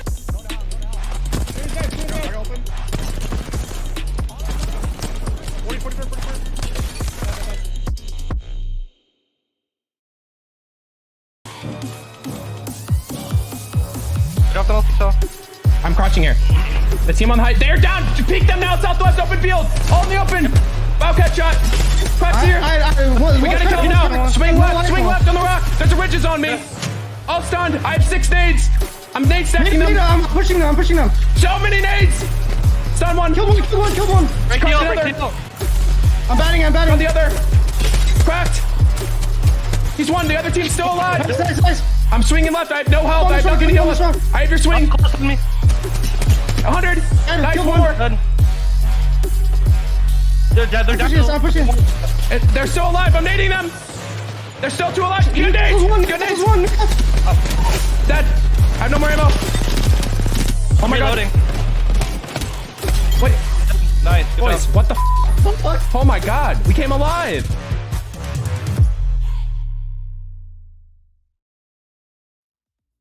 Welcome back, ladies and gents, to Oversight, presented by Hyperlux, as we are in Split 2, the first week finals, and we are about to jump into World's Edge. I always have so many things to run through there, Zephyr. I almost lose track of them every single time, but we've made it. We've got it, and we're jumping onto World's Edge for the second half of the day.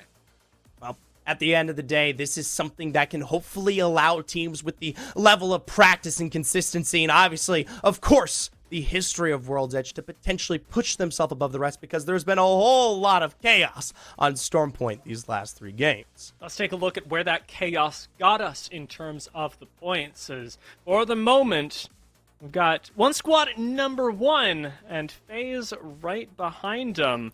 You have about the 7-point gap right there. BR Demons coming up after that. Yeah, I'm gonna do this. Dia, what squad's at number 1? Why are you doing this to me? Zephyr has a problem with the way that I say Furia. Oh, really?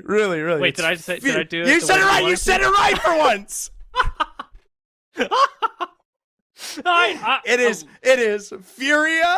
Oh my lord. Okay, we've gotten it underway. We fixed it. I talked to him during the break. At the end of the day, though, it will die in my heart as Furia for the future as a whole.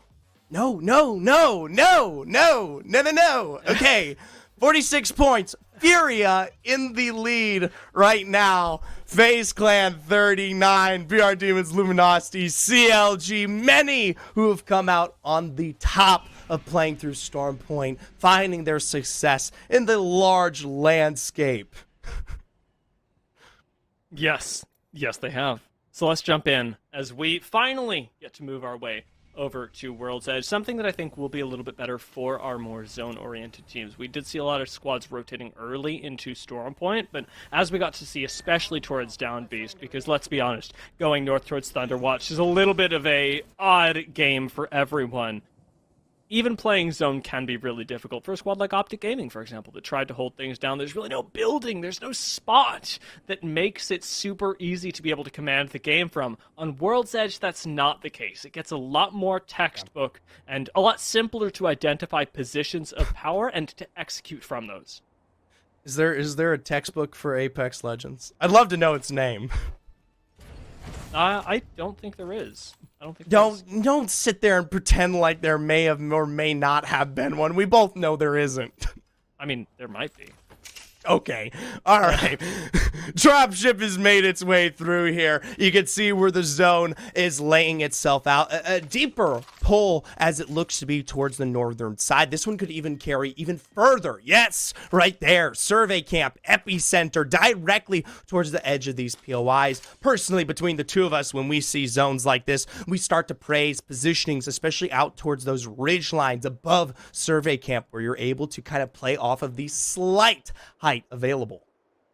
It would be just a textbook finish if it were to pull up. Okay, all right. My God, you cannot imagine, Zephyr, how much it would be published by EA. I'm sure. Okay. Now, bots, for their part, will have a pretty easy rotate into that zone as long as they do it early, because the gap actually between where they're landing in Fragment in the west and Survey Camp and its associated areas is sort of cut across by this wide swath of open area. For that reason, I like that they're moving now, and I'm a little bit surprised by how quickly NRG are making their way from staging. Having landed and looted there very fast, they're pushing up right behind HCE. Unfortunately, HCE had the fear of God put into them early and have rotated before this was even a problem.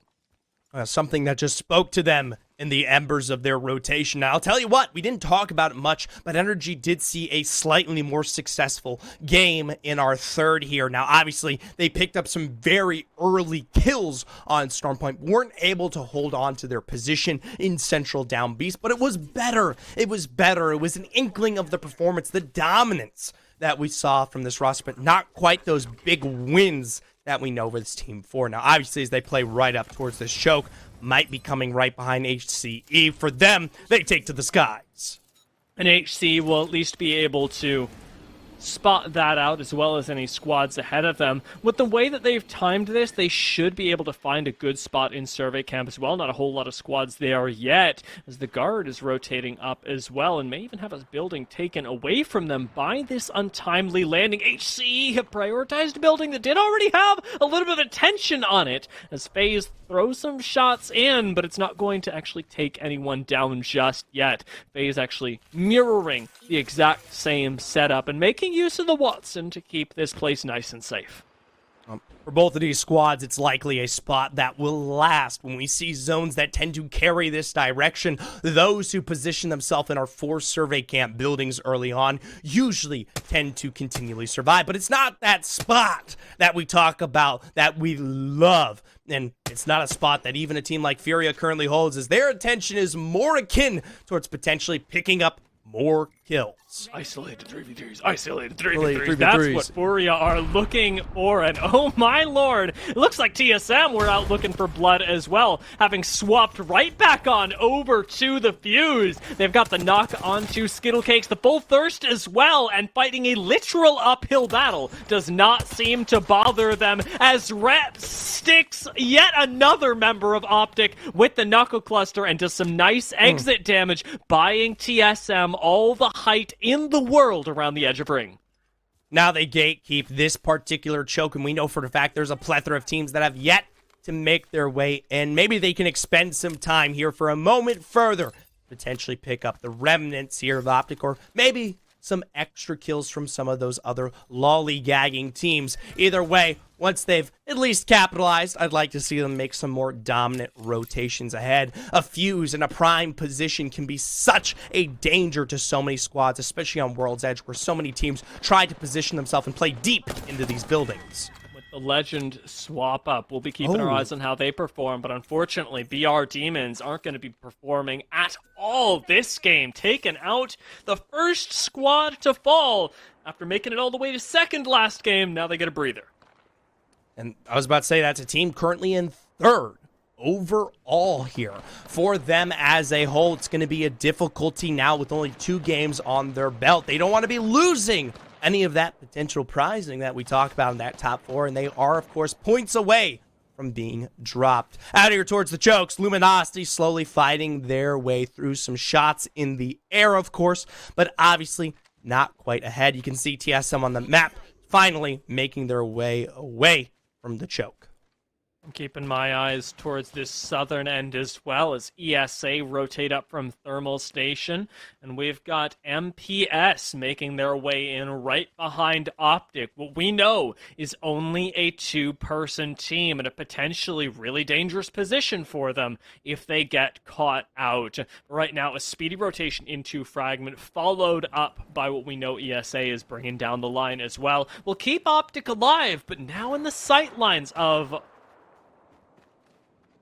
Pow, I believe, who should have seen them, was waiting for the shots to ring true, and I think he got some in.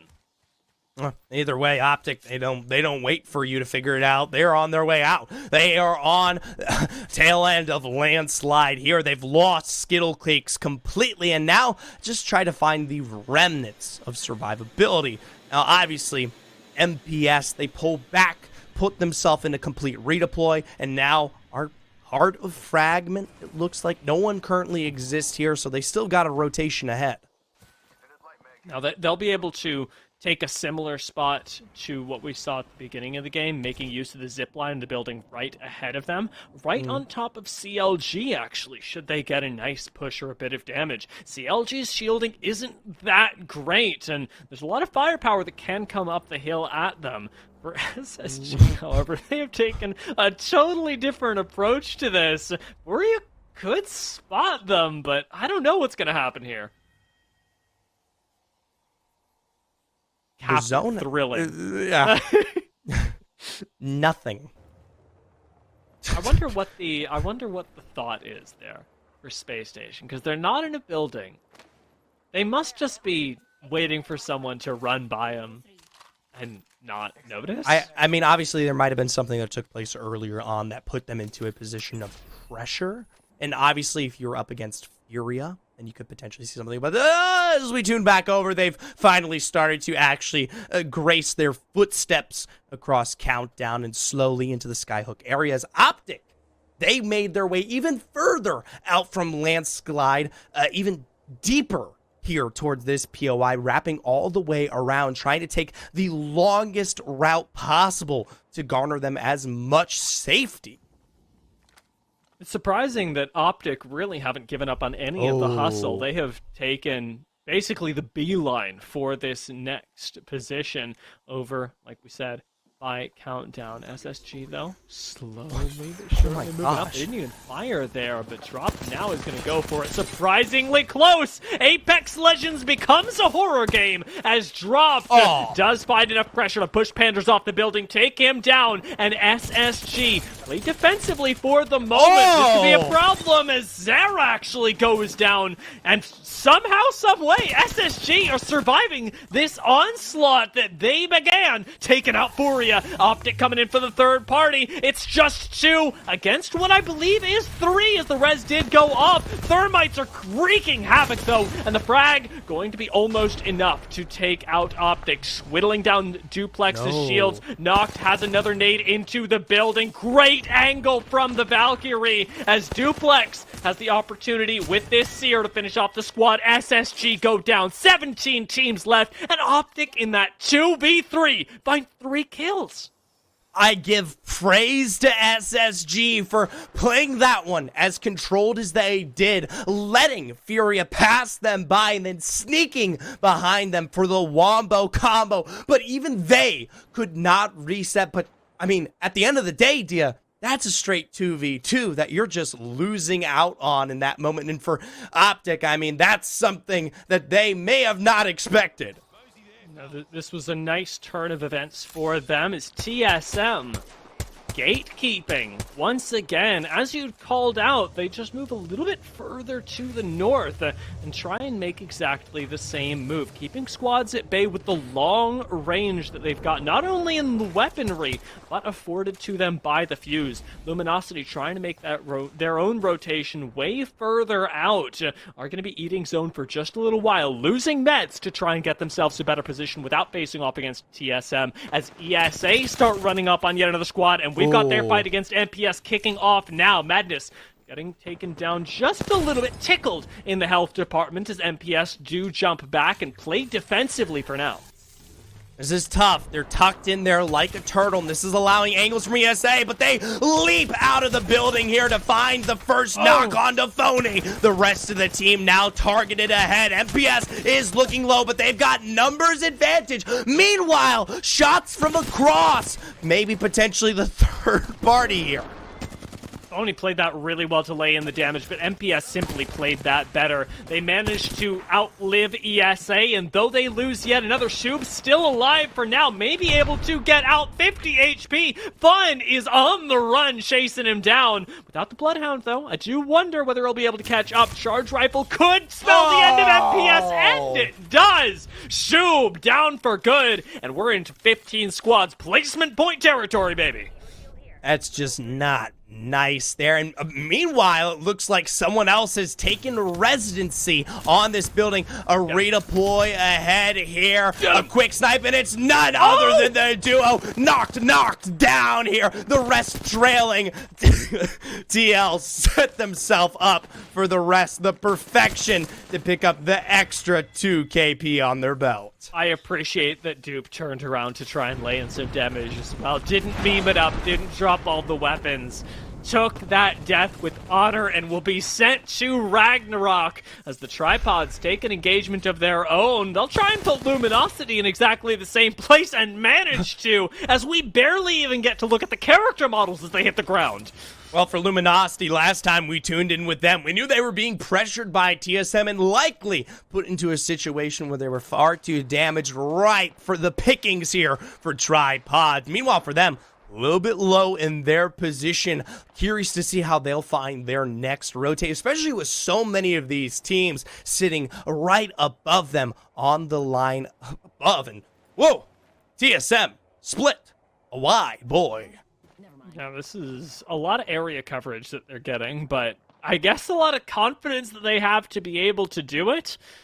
For now, controlling this zone isn't going to be too hard, but with 44 seconds left on this next ring pull, we do have to group up and think about the rotation sooner rather than later. Right ahead of them, we know bots sit on the ridge line in that building right between Climatizer and Epicenter, and maybe what they focus is Verhulst is going to start grouping up with the squad. 26 seconds now on the zone.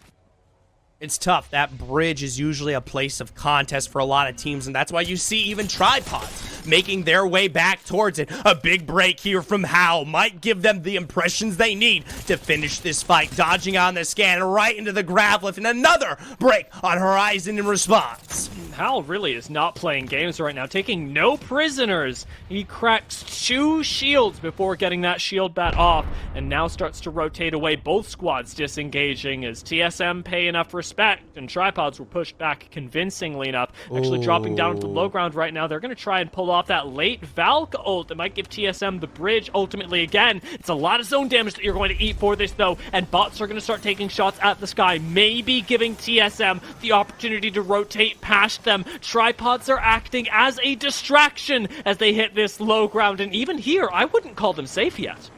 Not quite. Teams could potentially rotate from behind, especially those right above, but it is something that was surprisingly allowed for the Tripods team. Meanwhile, for TL, on their way out from the train line, a squad ahead, and they're caught with their pants down. It's a nice couple shots, but no knock yet for TL. As we had illustrated earlier, take a look at the kill feed. We do indeed have bots caught unawares by TSM. Tripods acting as that appropriate distraction gives them the opportunity to take height where TL were unable to find kills. TSM have been able to not only take them, but reset now and take yet another fight up against Team Smiley. With reps around the corner, he's got the Mastiff out, but doesn't quite get any damage down yet. Shield swap should be available in one of these boxes as Verhulst and Hal hold down the other angles. Trying to position themselves with the off angle here to potentially find some of those initial knocks, maybe to give access towards Reps to finish the job with damage of his own as he wraps around the corner here. TSM, though, they spot out what looks to be a disengage, and they want to capitalize. Verhulst and Hal already on their way down. The beams from afar with the 301. A shield break, but not quite the knock, but that's enough of damage. That's a potential go button.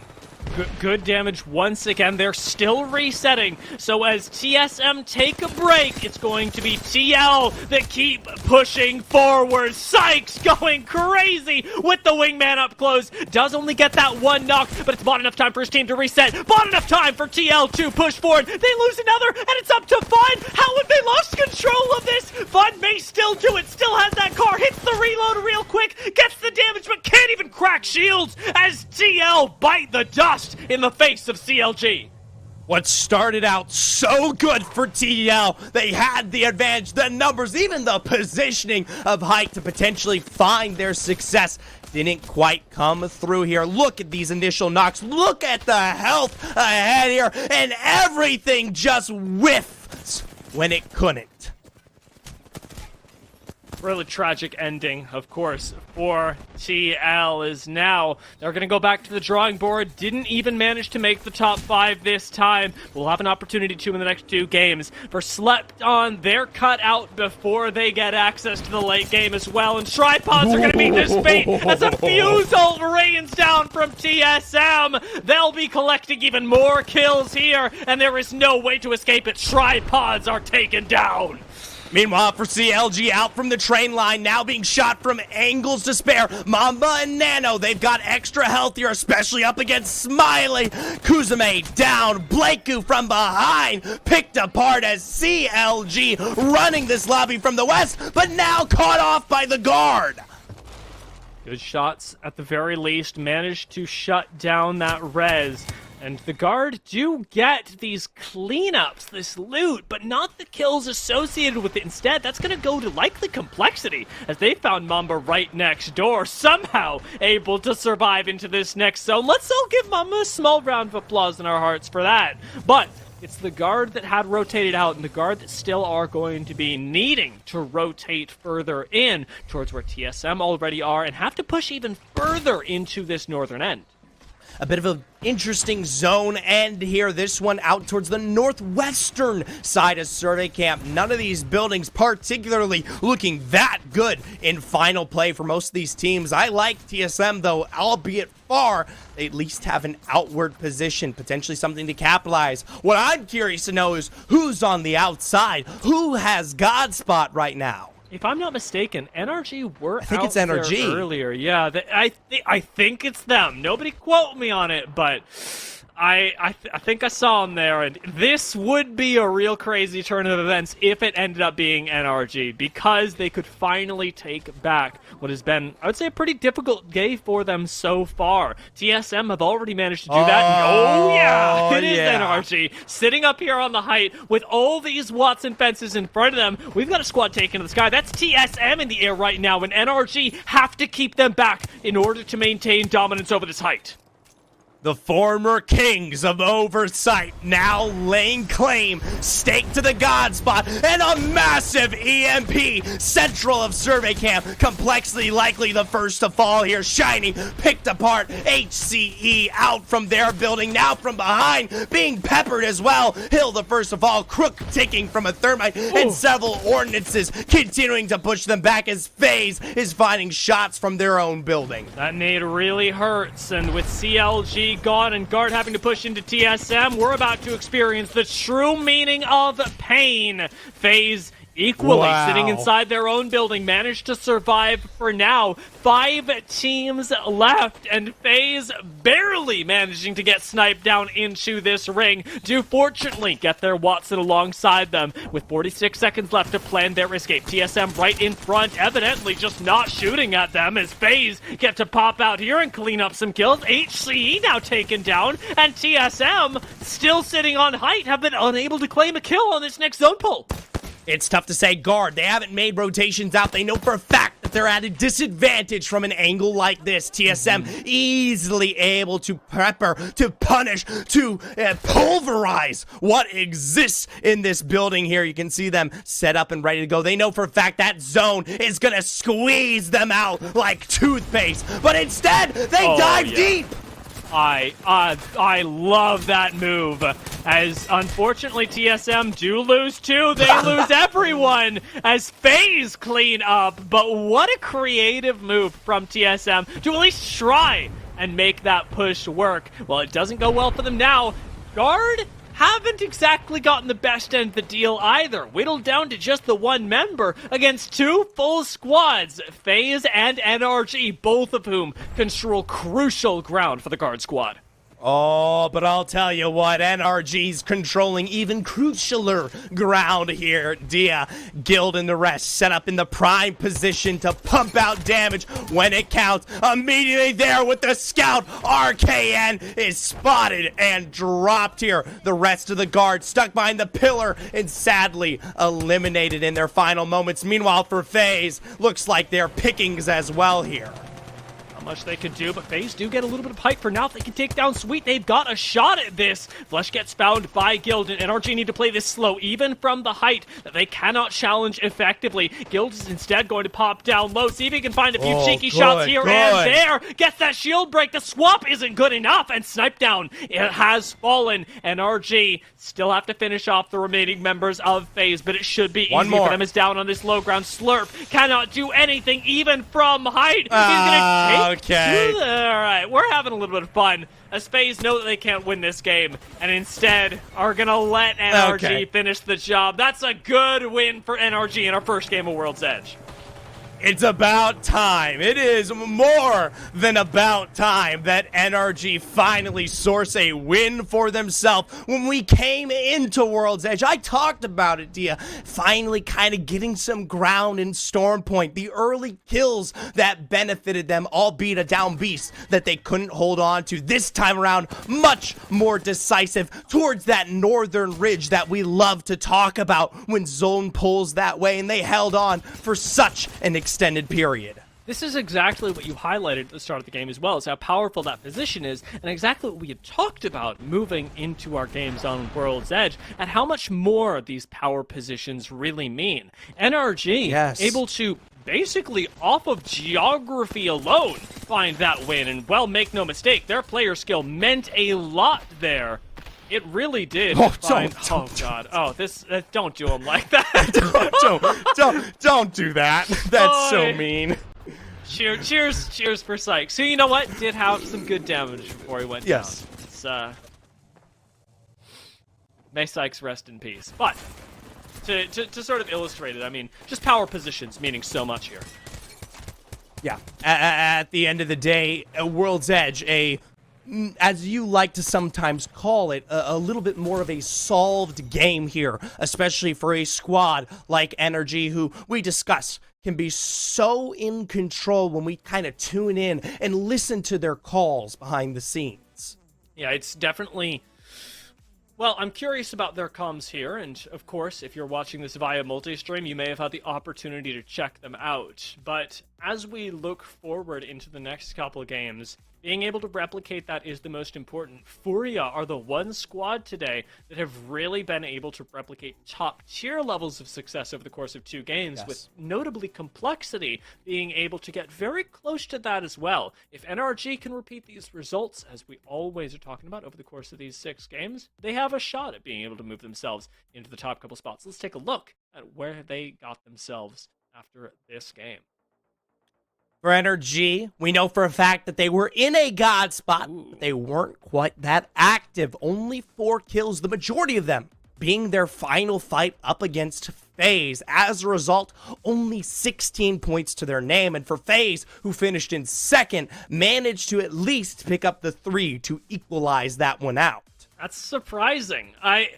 NRG, well, I know that we didn't see them factually in the kill feed that much. To have them be tied up so close, even after what was a end game that didn't even look like anybody else could have challenged them, it's going to be tough for them.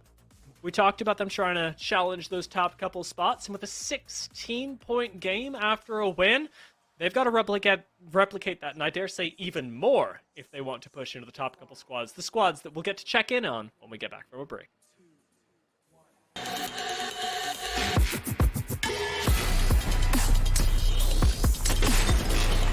Handers go off. Where's he going? I don't know, but Team Ass. Yeah, Yanya. Oh! They just have a really good spread. What satisfying shots! Where are tripods? I'm watching Team Liquid Friend with a 201 beam ski right there. They're all up there. Again, you gotta love G2's comp. And amazing shots out of Chaotic. That just does not look natural at all as he cleans up not 1 but 2 players there. Oh, they're gonna fight. I'm taking over the screen here as Ronnie's doing some big damage with the R9 and the PK, and only going down.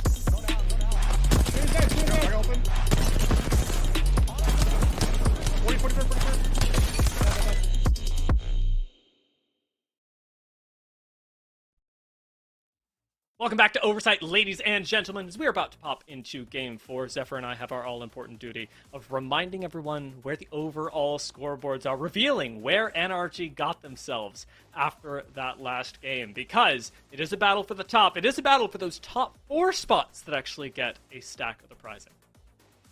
Well, we'll see right here. Obviously, we've had some leaders on Storm Point, but hopefully after FaZe's win, they still are high up in terms of their numbers. Obviously, Furia was above the rest, but not anymore. 55 points for the FaZe clan after a consistent performance to start off World's Edge. I'm scared of FaZe Clan now. I mean, I gotta be honest, Zephyr. I had my doubts going into today about how FaZe Clan would be able to pull themselves back from a big loss of momentum over their past day of ALGS, and though we called it out earlier, they have, and I have to say now, 10 times the score that they had days ago. This is such a big turnaround for a squad that's in a very similar lobby. At the end of the day here for FaZe Clan, though, they're still 2 games away, and they're nowhere close to a gap that we usually see formed from potentially some of the more dominant performance of other squads out there. Teams like Furia, even CLG or TSM with 2 great games could snag that one away. And that's actually something that I really like there. TSM, albeit weren't the winners of that game. Last time we had tuned in with them, we were discussing the fact that they were sitting bottom half of the leaderboard.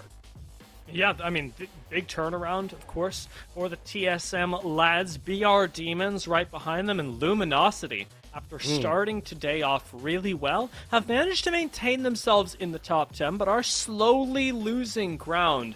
I'd even put Team Liquid in the conversation as a squad that I'd expected to be very consistent today, even before we hit the stage, and have, while being able to contain themselves in the top 10, still have a little bit of room where I know they can perform just those few points better. So I'll be keeping my eyes on Luminosity and Team Liquid to see if they can regain some of what they may have lost over the course of the last few games, as we are dropping in for our 4th game of the day. Over here, it looks like, obviously, we get a first impression of the zone. It's not quite as further north as was our last one around. This one a bit more of a tougher split here between the kind of central embers of the map, but likely to continue to pull upwards and outwards, kind of, we'll say, maybe out towards no-name boxes. Could potentially be that center fragment zone sometimes we see. That actually really is looking tempting right now. I'm taking a look at, of course, who's going to have first knowledge on that. TSM over by Lava Siphon will, and interestingly enough, Tripods have not one, but 2 beacons that they could theoretically hit with their Overlook and No Name split that they've initially landed on. It is even further thickening the plot. Going to be the Smiley lads in Geyser that have a decent spot, at least for Ring 2, though we're not sure where this zone goes yet. Zephyr, I'm sure you have a few predictions. I was about to say, it could be, obviously, we look towards that zone. Look how it kind of cuts off the cusp and not quite directly, deeply pulling into the first zone, kind of nesting in there. That sometimes can allude to the fact that the zone actually is going to be slightly carrying further north, not into Geyser direct. Usually with Geyser zones, we see that zone pull more dominantly, directly into the POI. So maybe potentially something of a choke finish. I talked about the blue boxes at the start. For those, it's these crates that you see ahead of Slurp here in the kind of stack out towards the southern side of that choke that sometimes can be where the zone finishes. Either way, Dia, both of these positions can be good. Personally, I like a little bit more of that northern side, as Geyser can get a little difficult to rotate out of if our zone does pull away from it. That's going to be one of the dangers of teams that do prioritize Geyser, because I would be surprised if nobody does it this game simultaneously. I mean, if you do pull Geyser and the zone goes with you, so easy to gatekeep everyone else. And if you pull Geyser and the zone goes away from you, you're probably dead. It's really difficult to rotate out of, and that's just the harsh reality of World's Edge, and specifically these eastern pulls. Meanwhile, for NRG, here are winners of our previous World's Edge game. It looks like some shots were expended out, some friendly foes ahead, but they are quickly pushed away. It's none other than CLG, a team that, while the two of us haven't had much discussion over, currently sit quite high on the board today. They're actually doing pretty darn well. Well, Complexity, even with their confidence starting the day, have been a little shaken, pushed down back onto the low ground. A early rotation up from guard and into Geyser. They're going to try to give us something a little bit different, and it's not just them. TSM and Optic set up here as well. All 3 of these teams going to try and play hard zone for Geyser. This is going to be a tough game, Zephyr, because we could see this go easily in one of their directions and just as quickly slip away from all 3. You know how bad some of these positions can get if you are capitalized one man down. It's surprising that no one in the end finds themselves in dire straits here. For HCE, they get themselves set up on the backside of this choke here. Now, of course, with Hill on that crypto, going to be able to provide quite a bit of information for the rest of this team and may start positioning and lay themselves ahead. You can see them with that ping. They're betting this one to be a deeper Geyser pull. Those boxes towards the southern side can usually be a dominant position if that zone does carry that direction. I saw Crypto take a look at those banners, and he's such a liar. 0 squads nearby. 0 squads my butt. Everybody is in Geyser right now, and it's terrifying. But, as you talked about, the scouting did at least reveal some really useful information, most notably that southern side of Geyser by the tree was open. Now, capitalized on by Complexity, though, is it's already outdated. Tripods making their way in as well, and all of a sudden, there's nowhere left to hide. As Team Smiley get taken down. Those who land in Geyser couldn't hold on to it. Looks like we saw Tripods make their way in, likely either from behind or just into the area as a whole to pick this one up, finish the job. Now, obviously, this building can lay and stake a claim just as dominantly as the position that we talk about from Complexity there. For Tripods, though, their benefit is they get the extra loot in their hands of Smiley alongside them. Yeah, Tripods, they've got a really nice spot for the mid game. Late game, this one can get a little bit tough. Despite the loot that they've been able to pick up, keep your eyes on how this team will start prioritizing the rotations later on, as Complexity being right in their path can really mess them up for later. Yeah. For the moment, they're not the only ones that could be messed up. SSG being pushed real hard by ESA, have Frex on less than 50 HP and dropped. He's literally one tap right now. Zenile is going to be able to hop around the outside of this building, lay down some good cover fire as SSG continue to pull off an effective retreat. Was that a stick? 75 for a crack would normally be a push, but can SSG even go for that right now? Looks like the team maybe a bit pressure dropped on the opposite side of that angle there. There's some major cracks, like you've said, that should be the go button for this squad. Finally, with Frex on that bat, may push this one forward, but maybe the return has already come through the response of a retreat. Ooh, dangerous play for Frex right now. The only one on the roof is going to get spotted. Isn't really able to deal enough damage as well. Pulls up with that little bit of an assist. And like that, is able to effectively claim this roof for the moment. Kill feeds lighting up as everywhere squads are fighting. TSM notably showing up in that kill feed on the positive end of it, as SSG managed to keep themselves from doing it on either. They're not getting kills, they're not losing anything, but they are losing time, Zephyr, and that's starting to worry me.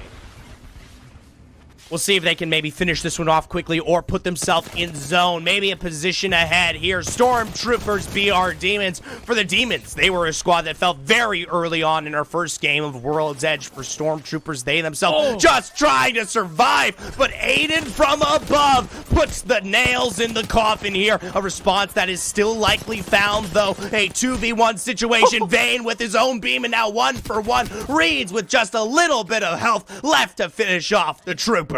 That got really close, way too close for comfort, but the BR Demons do come out on top, as demonic they are. We've got another fight breaking out here, as well as Luminosity have to go up against MPS. Taking down Pow Pow now. They've got the small edge, but it's a re-knock, and Madness goes down to make it a 2v1 in the favor of Luminosity. Nizel, no shield on the low ground, almost gets taken out again. One tap on him, but Jaguaris covers, and with that last Diva shot, takes down MPS just in the nick of time.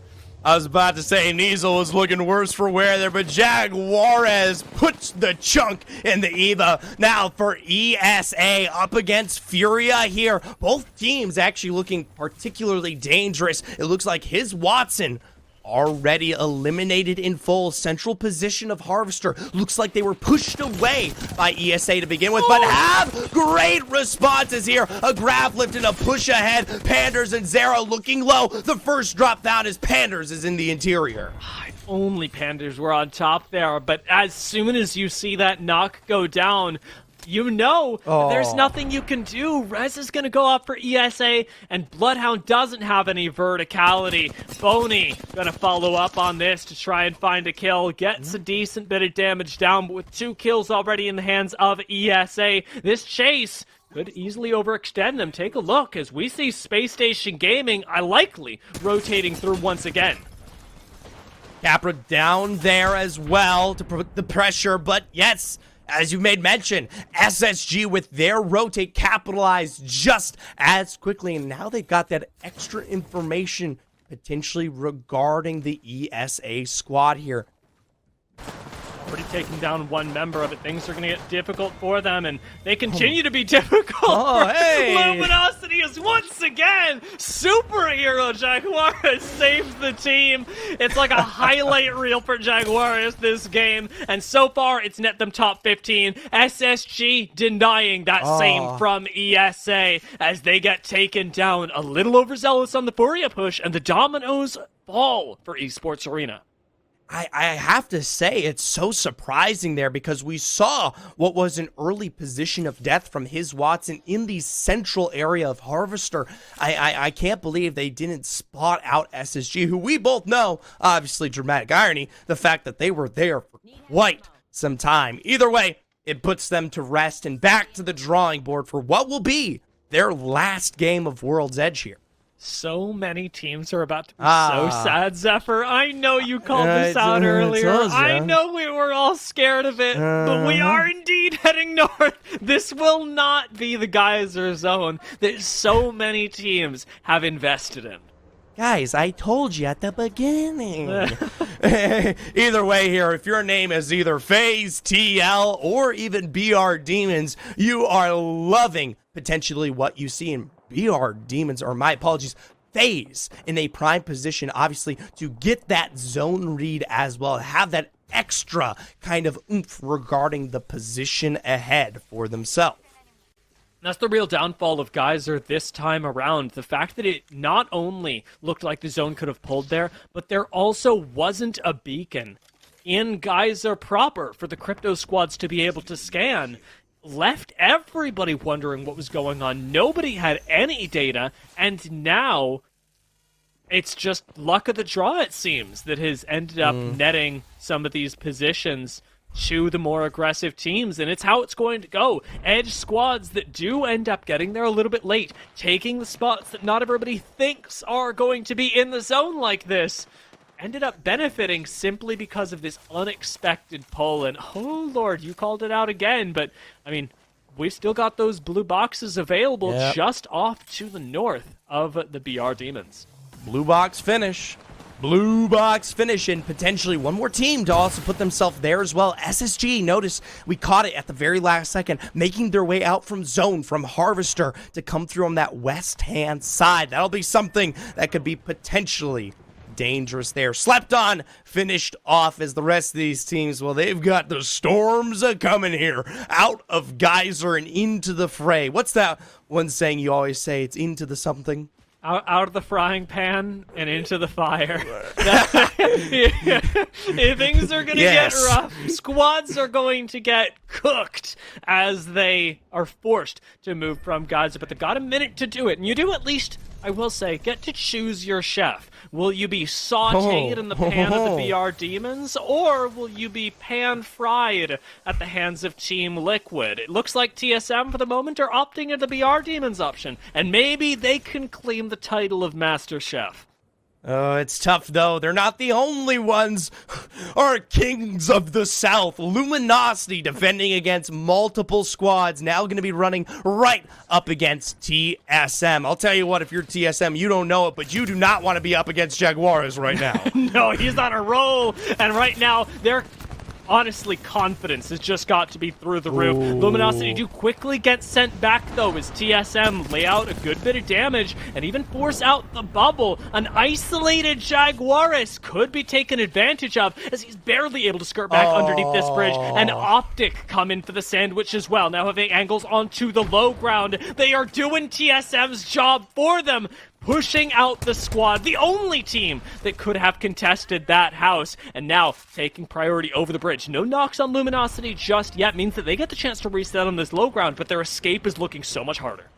That's really scary, though, especially for Optic, as they might be forced to contest against just about everyone. TSM, of course, directly ahead. As we both know, this zone continues to pull directly into that choke. TSM, they opt for the sky. Luminosity, Optic, everyone expending the gas here. The flight of the Valkyrie is up to the sky. Let's see who makes it and who gets a little bit lucky about these boxes. Luminosity are the ones to be able to jump right on top of them as TSM take the lower ground and immediately find themselves in a fight. They take down the first. CLG losing one member, but TSM losing them all as Dini ends up cleaning up and getting CLG into a decent position if they can reset in time, and it is a big if. Meanwhile, Geyser, the other choke we haven't tuned into for quite some time. TL obviously taking advantage of these slow rotos here. Bots quickly eliminated from the other choke as teams like the Guard are paying the price. It's been a while since I've seen the bow check, but it's looking good. For TL, that's all it's got to do is look even serviceable up here on this height, and it's doing way more. Complexity still trapped in this corner, might get the chance to make it out right now as they are forming up, and nobody is going to be able to stop them. Even now, if they're able to pull off a Valkyrie ult from this angle, Guard aren't in a position to lay down any poke. They might not have vertical clearance, though. That's something that might just be a shame of the zone there for that team. Either way, they've got to make a decision because running face first into TL is nothing that between the two of us we could probably predict to garner success. Meanwhile, for FaZe, poked out from behind, the response immediately from Snipe Down. He says, "Gent, not today." Tries to finish off this kill, needs that shield swap for now. Inside the building, Rez is going to go off. Snipe Down did end up getting that shield swap and ultimately should be all right. But as Slurp gets full thirsted, FaZe are not going to be in the same boat as they were. Now Snipe Down healing up means they've got to rotate in, do not have the Valk ult to do it. Not that they were likely going to use it anyway, but it sure would have been a nice safety blanket as they've got to walk it in with a squad still at their back. Tripods still wanting a piece of this, wanting vengeance for their fallen squad mate. Hey, at the end of the day, it doesn't change the fact that you've got CLG watching over you like hawks. And we know for a fact Luminosity ahead in the boxes. Love that turnaround from Snipe Down. Could have gone any other way, but as we tune back in, we tune into the death of Tripods. It almost happened again, too. Taking a look at that replay, things almost once again were up to the SMGs, but for Complexity, that's going to be all they can lean on right now is TL are farming up on this high ground, taking out Complexity, watching the Guard expire as they throw in that last shot, and now with their own slice of heaven up in this corner. It ain't in the next zone, but it's going to be good enough for now since they can fire down on FaZe.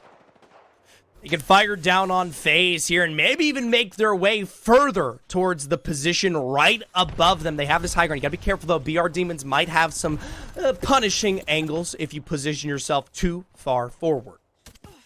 I like the respect from Team Liquid, and for the moment, it's gotten them a decent position. A big concern, though, starts to arise as we realize that Team Liquid, despite the fact they got all those kills, weren't able to get the boxes after them and are running a little bit low in the munitions department, something that could really hurt them later on. It's going to be squad wipes or nothing for Team Liquid as their coffers are coming up on empty.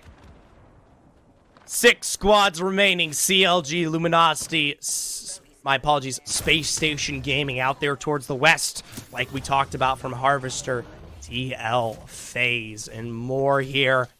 TL, I mean, they need to finish the job, because at the end of the day, we talk about 30-second rotation here. As they make their way towards the west, they already know they're going to be contesting against, of course, what is BR Demons, and that opposite choke. The last thing they need is a squad running up from their heels to potentially be a threat. That is going to be the biggest concern for a lot of those teams out in the West. For Team Liquid, their focus is singular. With 5 seconds left, it is to eliminate FaZe. And even now, with the zone starting to close in, it's unlikely they even get too much benefit off of this. It's been a nice swap 2-3-0-1 as there goes the first knock. Snipe Down is taken out. They've still got one member left. Playing things slow. Team Liquid are going to keep pushing up. CLG even getting involved in this now 3-way fight. Space Station Gaming losing 2 to Luminosity from above and dropped, hoping survive just a little bit longer on this. Seer ult gets the data, but unfortunately gets beamed right back. SSG are down. 5 squads left. CLG with just 2 members alive play this little bit of a rock. Well, down here it is all about pushing FaZe. Team Liquid have gone far, but they didn't get FaZe just yet. Instead, it's CLG that pick up that last kill on Abraleli, and FaZe need the loot that comes with this. TL the farthest away from this position. Meanwhile, for Luminosity, they send it off of the boxes, pushed off from BR Demons. They want to clean up CLG here, and it looks like they might do just that. But in the meanwhile, they lose out on Jaguares. They lose out on their safety, and now a charge rifle from Fun is likely putting them to rest. The beacon picked up, but more importantly, the loot that's going to come with it, as Nasal is going to have to hold on for dear life towards this next ring. Is already scanned out, is already taking zone damage, and I'm going to watch that Skynade, because if it connects, it doesn't quite, but would have been a mini defensive bombardment to get them that last kill. TL still in a commanding position. Do have a little ways to go up to the zone. That's where this game can be ripped away from them, because the BR Demons sitting right in front have all the data in the world. They know it's just Neasel. They know Team Liquid is the ultimate goal here. I'll tell you what, here for BR Demons, they have crafted their victory. It's something I love to say. They were in a position of power towards that choke and are now in a direct 3v3 here. They've gotten an advantage in terms of the pull for now, but more than that, they've got big damage, a break, and a weakened, resourceless TL. They really do. BR Demons playing this really well with a lot of damage up to 30-30 on the flat line. Their heavy ammo connecting, and really nothing that can be done about it. Fortunately, there's a crack onto Reeds that gives TL the opportunity to push up, but Fun's already down. Another crack goes off as well. Vayne almost gets taken out, is still actually going to fall, but it is a trade as BR Demons whittle down just the one, end up turning things around the last second and taking out TL, but it was so close, Zephyr. As close as it was here, it was a victory that BR Demons knew they had in their pocket from the get-go, and it was one that is crucial here, especially in terms of the overall board. Remember, it was BR Demons that we were comparing just moments ago to Furia coming off of Storm Point, that kind of aggression that was garnering them their success here today. Now they're going to be able to take that big step forward, pushing themselves even further in the standings and likely overcoming, in a more permanent sense, that gap, as it wasn't just a win for them, but it was a very high kill game as well. Being able to farm up all the squads that came from Geyser, even though so many of them chose to Valcult, still did mean a lot, and Team Liquid really able to do the same, likely had their own high point game.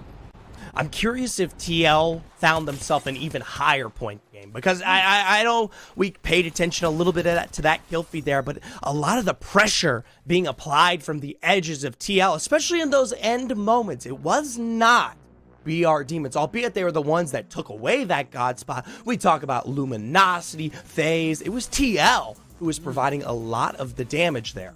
Yeah, I mean, even CLG cleaning up a few kills, but you're right, I didn't really see a whole lot of extra fire actually claiming last hits, and that may ultimately be the difference between BR Demons putting themselves in an insurmountable spot on the leaderboard and one where they can still be knocked out. As we look towards what they actually scored this game, there's going to be a lot of curiosity around how Team Liquid went, and I'm also really fascinated by what ended up happening with Luminosity, because we know what happened with their push down onto the low ground, but that push had to be for kills. Well, at the end of the day, they've gotten themselves a position hopefully they can be happy with in second place, 17 points to their name. BR Demons, with their win, shut my mouth up. They had more than enough kills to push them past 2022 overall, with TL rounding out your top 3 with 15. That was a really nice, that was a nice push from Luminosity as well, it turns out, because I was concerned for sure about whether they'd be able to make that worthwhile, giving up the god spot on blue boxes for this, and clearly it worked out, being able to clinch themselves second place, if only by 2 points, should put them in an even better place when we consider the overall leaderboards, and the overall leaderboards that have one more chance to change. We'll take a look at those after the break before we jump into our final game of the day.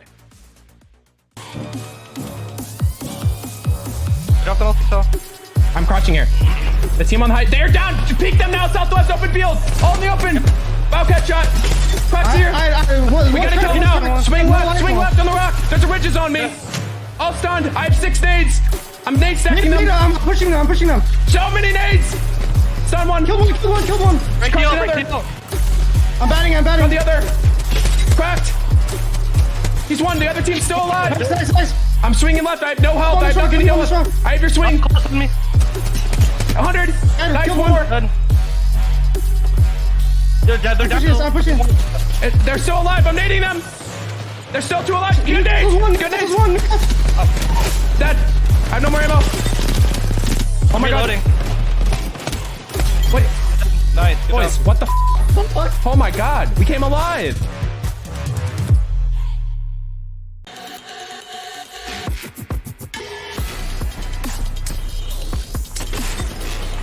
Handers go off. Where's he going?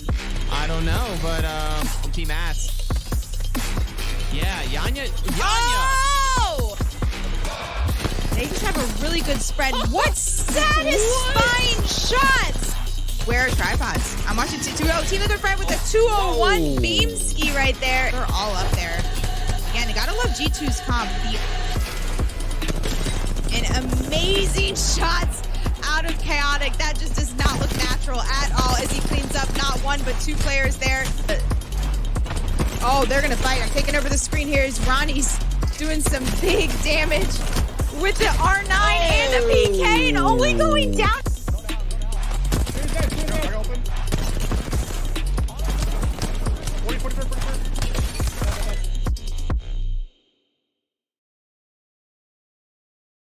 Welcome back to Oversight Split 2 Week 1 Finals. I'm Dia. I got Zephyr right next to me, and we got the last game coming up in just a second. Let's take a look at the leaderboard to see where these teams are lining up, jumping in to that final game, that final chance they have, Zephyr.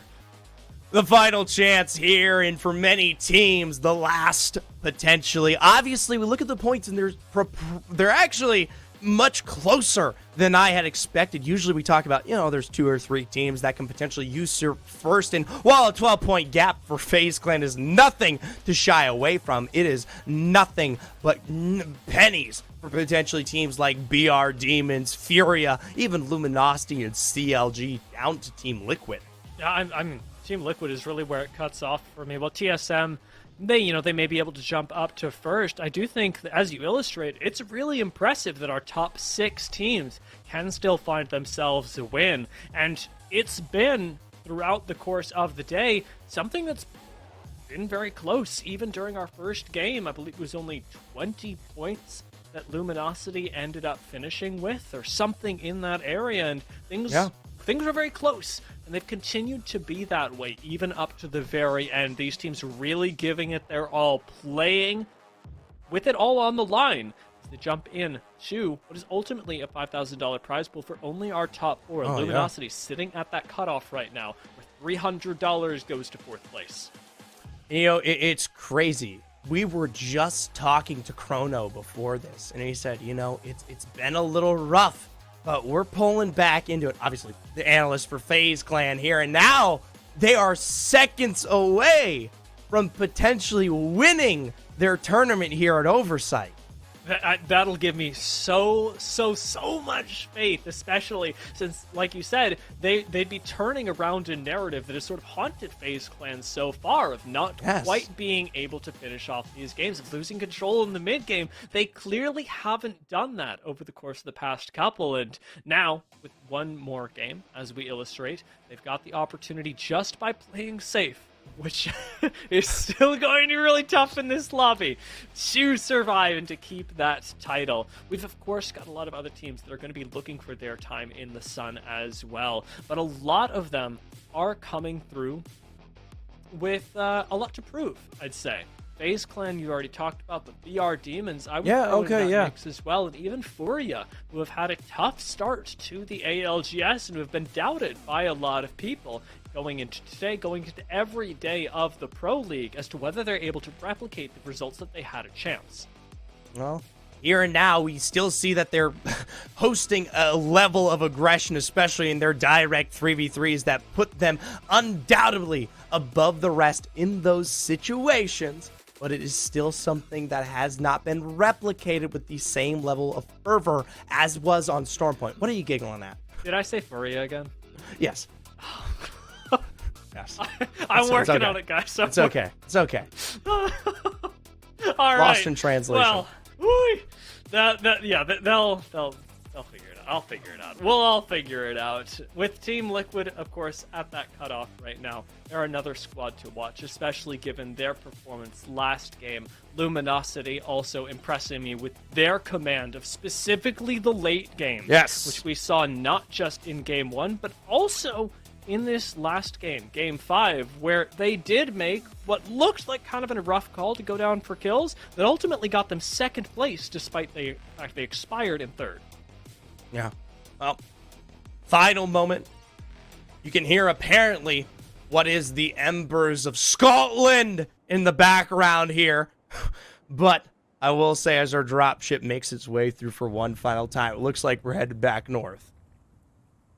That's going to be a good look for a lot of teams. I felt like that was actually a really well-paced fight zone that we had, especially going into zones 3 and 4 when we went over to survey camp. A lot of teams demonstrating mastery of their own rotations and avoiding unnecessary fights. Now, while they did break out here and there, I think ultimately it was a success story. So we'll keep our eyes out for Zone 2. And interestingly enough, this time, Tripods will not have twice the info. Oh, no, they will. They will. They were covering one of the beacons. They again have 2. How are they getting away with this? More than enough information here for Tripods to stake claim over a dominant position. And it looks like we get one of those special zones right in the heart of Fragment here. Usually the ones that pull directly towards the center. We get those big splits on the bridge right in the middle of our Fragment. Complexity, they've got this info as well. They land right in the center of Fragment East, and have that beacon scan that I'm sure they've already collected at this point in the game. Complexity's movement is now going to be really interesting to watch, because while I do theoretically like the buildings on World's Edge, Fragment buildings are tough to hold on to. Yeah. Well, for them, obviously, they need a big game. We started off with some narrative regarding their consistency, especially among that of the Pro League, but currently they sit in 14th with only 19 points, really losing their footing after kind of popping up a few times on Stormpoint here today. So if there's a chance to display yourself and find at least a recuperation for yourself, it'd be this. Ooh, the guard moving up right alongside Complexity. I don't know if they got this zone. Oh, of course they did. They've got the crypto. And since they were able to get that, I really don't mind their spot either. The broken building just off in Frag West actually ends up providing a lot of great cover for teams in the late game. Although early, it can be a bit rough to capitalize on. Now, obviously, with this zone, it is particularly interesting because you get so many teams holed up in all of these buildings here, and it really does leave quite a number alive in the end before it kind of directly splits in half between either side of the Fragment. Now, bots have got a good spot as well, but like you talked about, having the 2 specific ways that this can pull is you aren't going dead center here. Does have the opportunity to punish them later on. RKN actually swooping out here, maybe making use of a little bit of that replicator in market, is running the risk of being taken down pretty severely, as only white shields with almost no rotation from the guard could really hurt them. HCE stacked up in here as well, and difficult to push out of, but likewise difficult to push into building. Smiley holding one of their own, and Optic showing up as well. A lot of these teams recognizing that if you aren't here to claim a building, you are not going to get to play the late game. Real estate for sale, and it's all cheap. It must be the 80s. For these teams, they've gotten themselves a house, something that we'll see be unavailable shortly here. For Optic, they finally regroup now all together as round one does begin to close. There's still a lot of spacing for the rest of these teams here, but as you've made mention of, quickly closing down here towards launch site.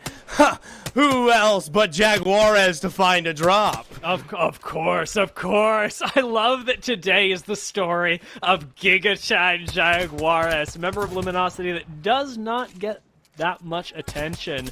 Now that they've gotten the opportunity to push up and finish off 2 kills, slept on, have just one member left standing. It's one member that will be making a final stand up here, with Neasel taking no prisoners and sliding in to eviscerate Slept On. I like how Slept On very quickly waved their hands above there and then quickly pulled away to just get gutted from behind. In the end, that's it for them here today on Oversight. For, of course, Luminosity, they've got a ways to go, though, for this zone. They do, and they're going to be running the risk of, as we talked about earlier, just not getting a spot. It's the reality, especially of landing all the way in the south when a zone pull like this does occur, but now they've absolutely embraced that, and you gotta hope that their playstyle is going to be enough to make up for the geographical disadvantage that they'll be at. Well, MPS have managed to get themselves the top floor, a well-coveted area of power. They'll be sitting right next to HCE, and hopefully able to make good use of that low ball to keep themselves nice and topped up as the game goes on. You do require kills to go on around you, though, because if HCE are the ones getting poked at, they're not going to be getting that much sustain. Furia here on their rotation, they're actually going to be picking up at least this care package for now. Doesn't really give them too much. Something I did want to discuss, though, is that zone pull. We've had a lot of focus towards the east side of Fragment. And sometimes that zone tends to, yes, kind of eclipse on the bridge itself, but then make its way more directly towards the western side of it, where you have that lone building as your finish. And for teams who currently position themselves dominantly in Fragment East, I cannot praise their end game, albeit a good spot to start off with. It certainly is. Furia, let's see what we can find to praise about them. Already their 3v3s have wowed us today, but SSG have absolutely sniffed this out. Out go the missiles, and looking into Fragment phase are already taken low. 2 down, and Slurp eliminated. Leaves Stormtroopers in command of the building for brief few seconds as TL swoop in, claim that last kill, and all of the loot that comes with it. And that's really bad, Dia. We're talking about FaZe Clan. FaZe Clan in first place right now. FaZe Clan with 62 points and unable to gain any more here for teams like BR Demons. For Furia, who we currently watch on their fight ahead, it's the perfect opportunity to slip in to victory. Now, Furia, we're sitting in third going into this game, 6 points behind BR Demons, who had the second place spot. A good game for them can absolutely push him into a top spot, but they haven't gotten knocks, haven't gotten kills, have actually let SSG sit back and run away. Though ESA takes some pot shots at him, this is ultimately going to be a disengage from all 3 squads, as the zone, as you talked about, is going to be ultimately moving everyone. Furia don't want to push into SSG and risk getting 50-50'd no more than they'd like to gatekeep SSG when they eventually have to come to zone just like everyone else. Now, notice that zone, Dia. It's starting to already begin to split frag there. You can see these back-sided buildings, notably where you see Optic host themselves Smiley as well, starting to get a little bit of the cut, and that should already kind of light a fire under your butt saying, yeah, guys, these types of positions aren't going to be much of anything for these endgame. Still, though, I look towards teams like BR Demons, and I've really got a question. What's the move ahead here? I will be shocked, speaking of the zone, if this doesn't go to the building where guard are. I'm not saying it's impossible. It's certainly possible. But it should be a guard zone. It should be going broken building, and that's got to be on the minds of almost everyone piled in and around Fragment right now. For BR Demons, as you illustrated, maybe a ridgeline move would be good for them.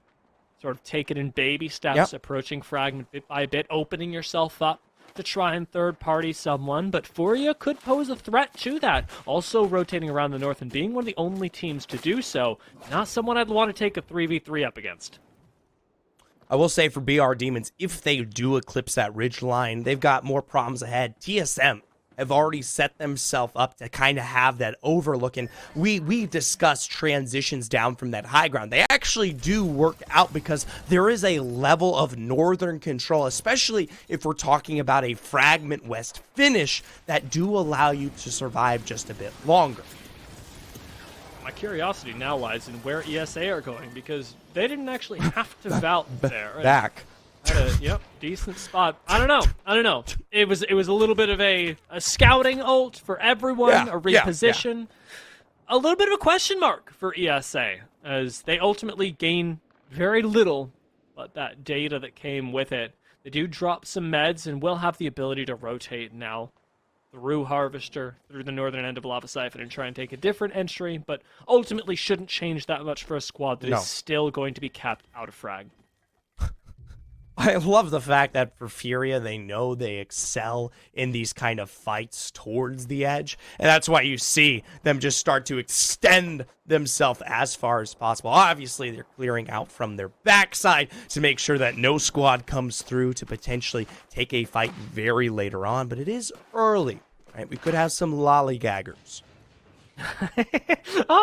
That's one of the most perfect uses of that word ever. I've never found one, but you somehow have. As SSG lollygagging their way into. See, I told you I couldn't find a perfect way to do it. No, not quite. As they actually walk they make their moves. Way in. They make really moves. This is nice. This kind of northern west fragment that I talked about. Obviously, there's only really the northwest side of fragment in terms of these buildings, but it is something that you don't see a lot of teams setting themselves up to work with. And for SSG, it is a position that should garner them their success if they can defend. We talk about BR Demons, TSM, and even TL, who you see in their own position ahead that likely will start to continue and collapse. Taking a look at the map, I mean, you talked about TSM and TL earlier. You'll notice no one is to that building directly further south of them. Market is a tough spot to hold. That and the open ground next to the respawn beacon that CLG are really nearby are difficult to time right. As Furia walk up on TSM, though, I'm going to hold the point because we're getting a fight. Furia here from behind, smoke in play. They've got the digi-sights available to beam in the middle. It reps the first to fall. They take out that singularity for now. Rolling Thunder does come through, but they don't garner themselves any further knocks yet.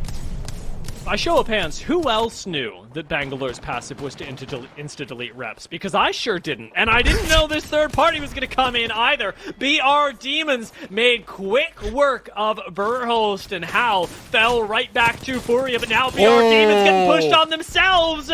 Do eat a lot of damage off of the Furia squad. No knocks on them yet, but they're pushed down onto the low ground. They're scanned. They've got nothing, and they're going to be gate-kept by Furia. Run up on by Panders and fried by that wingman. It is time to say goodbye as Furia do get at least those initial 2 knocks, picking up the shield swap on Panders and looking for the third and final member of BR Demons, now put in the ground for Game 6. And that's some big names to fall here. BR Demons in second overall, now eliminated. Obviously, points ahead of the rest, but Furia, with those kills on their bed, are looking to take this one away to finish the night in first here. Team Liquid picked up cursory loot off of that. They just know that a massacre went on to their north, and if you could hear their comms, I'm sure that they're calling out who's done it as well, because nobody plays like Furia do right there. Being able to pick up both those squads in quick succession is big, and for ESA, they may be yet another team to fall, having barely made top 15 now. Luda, 50 HP, gets out to relative safety to heal up, but Capra's not going to make it, and ESA are down a Valkyrie that would be crucial to make it into endgame zones. Now, they are still a click away from that zone ahead. It isn't a lot of cover, but something I want to point out is, albeit we saw tripods on their rotation towards ESA, it was actually Crook from HCE watching from Fragment who pick up that kill. That's a big turn for tripods as well. They'd be frustrated by the lack of points that they were able to accumulate in this brief interchange. It may even be the thing that's pushing them to extend so far. As Team Smiley coming up behind them to expose themselves to a bit of risk. It is still tripods that do manage to pick up at least the one last member of ESA, with Luminosity actually picking up the other. Now tripods turn their attention onto Team Smiley, who, as we mentioned, did come up behind them, and they get some good damage down, knocking out Kuzme and opening up this push. A stick has come through, a nice bit of damage, and wow, they just dropped. Just absolutely obliterated. Deleted. Smithereens, they say. Fertilizer for the grass that litters, of course, the edge of Fragment. There's just got to be so many weapons. Do you ever think about that when you're walking around? Well, hold the point. Furia, they're pushing down, seeing if they can find some kills. We know that Team Liquid right ahead of them. I've got to be worried about this, but a lot of fence damage just got eaten by Furia. So evidently, this Bloodhound ult going to be more to buy space than anything else, as Furia didn't pick up any kills. Team Liquid have retreated in their entirety and have actually pushed into Market, a very difficult place to defend, especially when it's already held down. They've got a corner, on a single corner to play right now, and no time to heal as they're eating shots from guard as well. Sykes burns down, and it's to the one thermite of Zenile. We talk about this Northern era being competitive, especially in zones like this. Now for SSG, they're being pushed back after expending the damage that they could on top of TL there. They don't quite eliminate them in full, but it's likely that those kills are, yes, picked up as Furia Watson from behind finishes the job. Now SSG, again, should know what kind of team that was by the way they were playing, but they're playing things cautiously as SSG did run into Furia earlier in the game and want to avoid being taken out at their hands. For tripods in this singular, I hesitate to even call it RV, I hesitate to even call it cover here, as a singular sort of train, what is this, train bus, train track? Cart, thank you. Has provided them a few angles from which they are now safe. They do look to be suffering, though, and cannot rest easy yet. Here's my question. There's a ton of teams we set up on the eastern side of Fragment out of their buildings in this particular close, forced to make moves as they rotate ahead. Obviously, the bridge will give them some wealth of cover to potentially live with, but I know for a fact that no one is safe in this zone close. Not at all, and the guard are able to scout out just off to their north what their biggest competition is going to be. Having seen what transpired in Market, having heard the shots and the death boxes drop, guard should know what's going on up here, should know that whatever squad this is has the biggest threat onto them. Furia, take a moment to set up for success in this next zone close. The exodus from Fragment East is going to be the other big factor.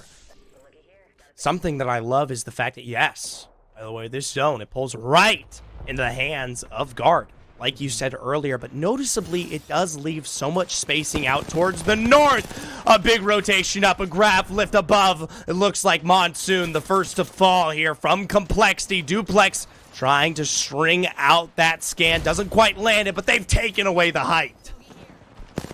That's going to be crucial for them to be able to Valk ult later, but right now dropping down to finish off some kills takes priority. Complexity are down, MPS are out, but it's Optic Gaming that claim at least the 3 kill points for themselves as Tripods push onto HCE, who are already low. We're likely to be seeing even more squads drop, and right here SSG sitting right next to Furia are about to clash as well. Where do you even look? What fights do you focus on? Because so many teams are about to go down. Furia with a great smoke, cut guard out of the fight entirely, but can't quite finish things off as through the wall there's going to be a Horizon ult that causes a little bit of trouble. It's a nice, honest scan, keeping Furia in sight of SSG, but the scan right back is something that Furia have in their advantage. They're maintaining their Bloodhound ult, don't want to use it now, want to keep it for later, keep it for the next zone, but can they afford to do so as Optic push up to the bridge, as Tripods fire down at them? Who can afford to save their resources now?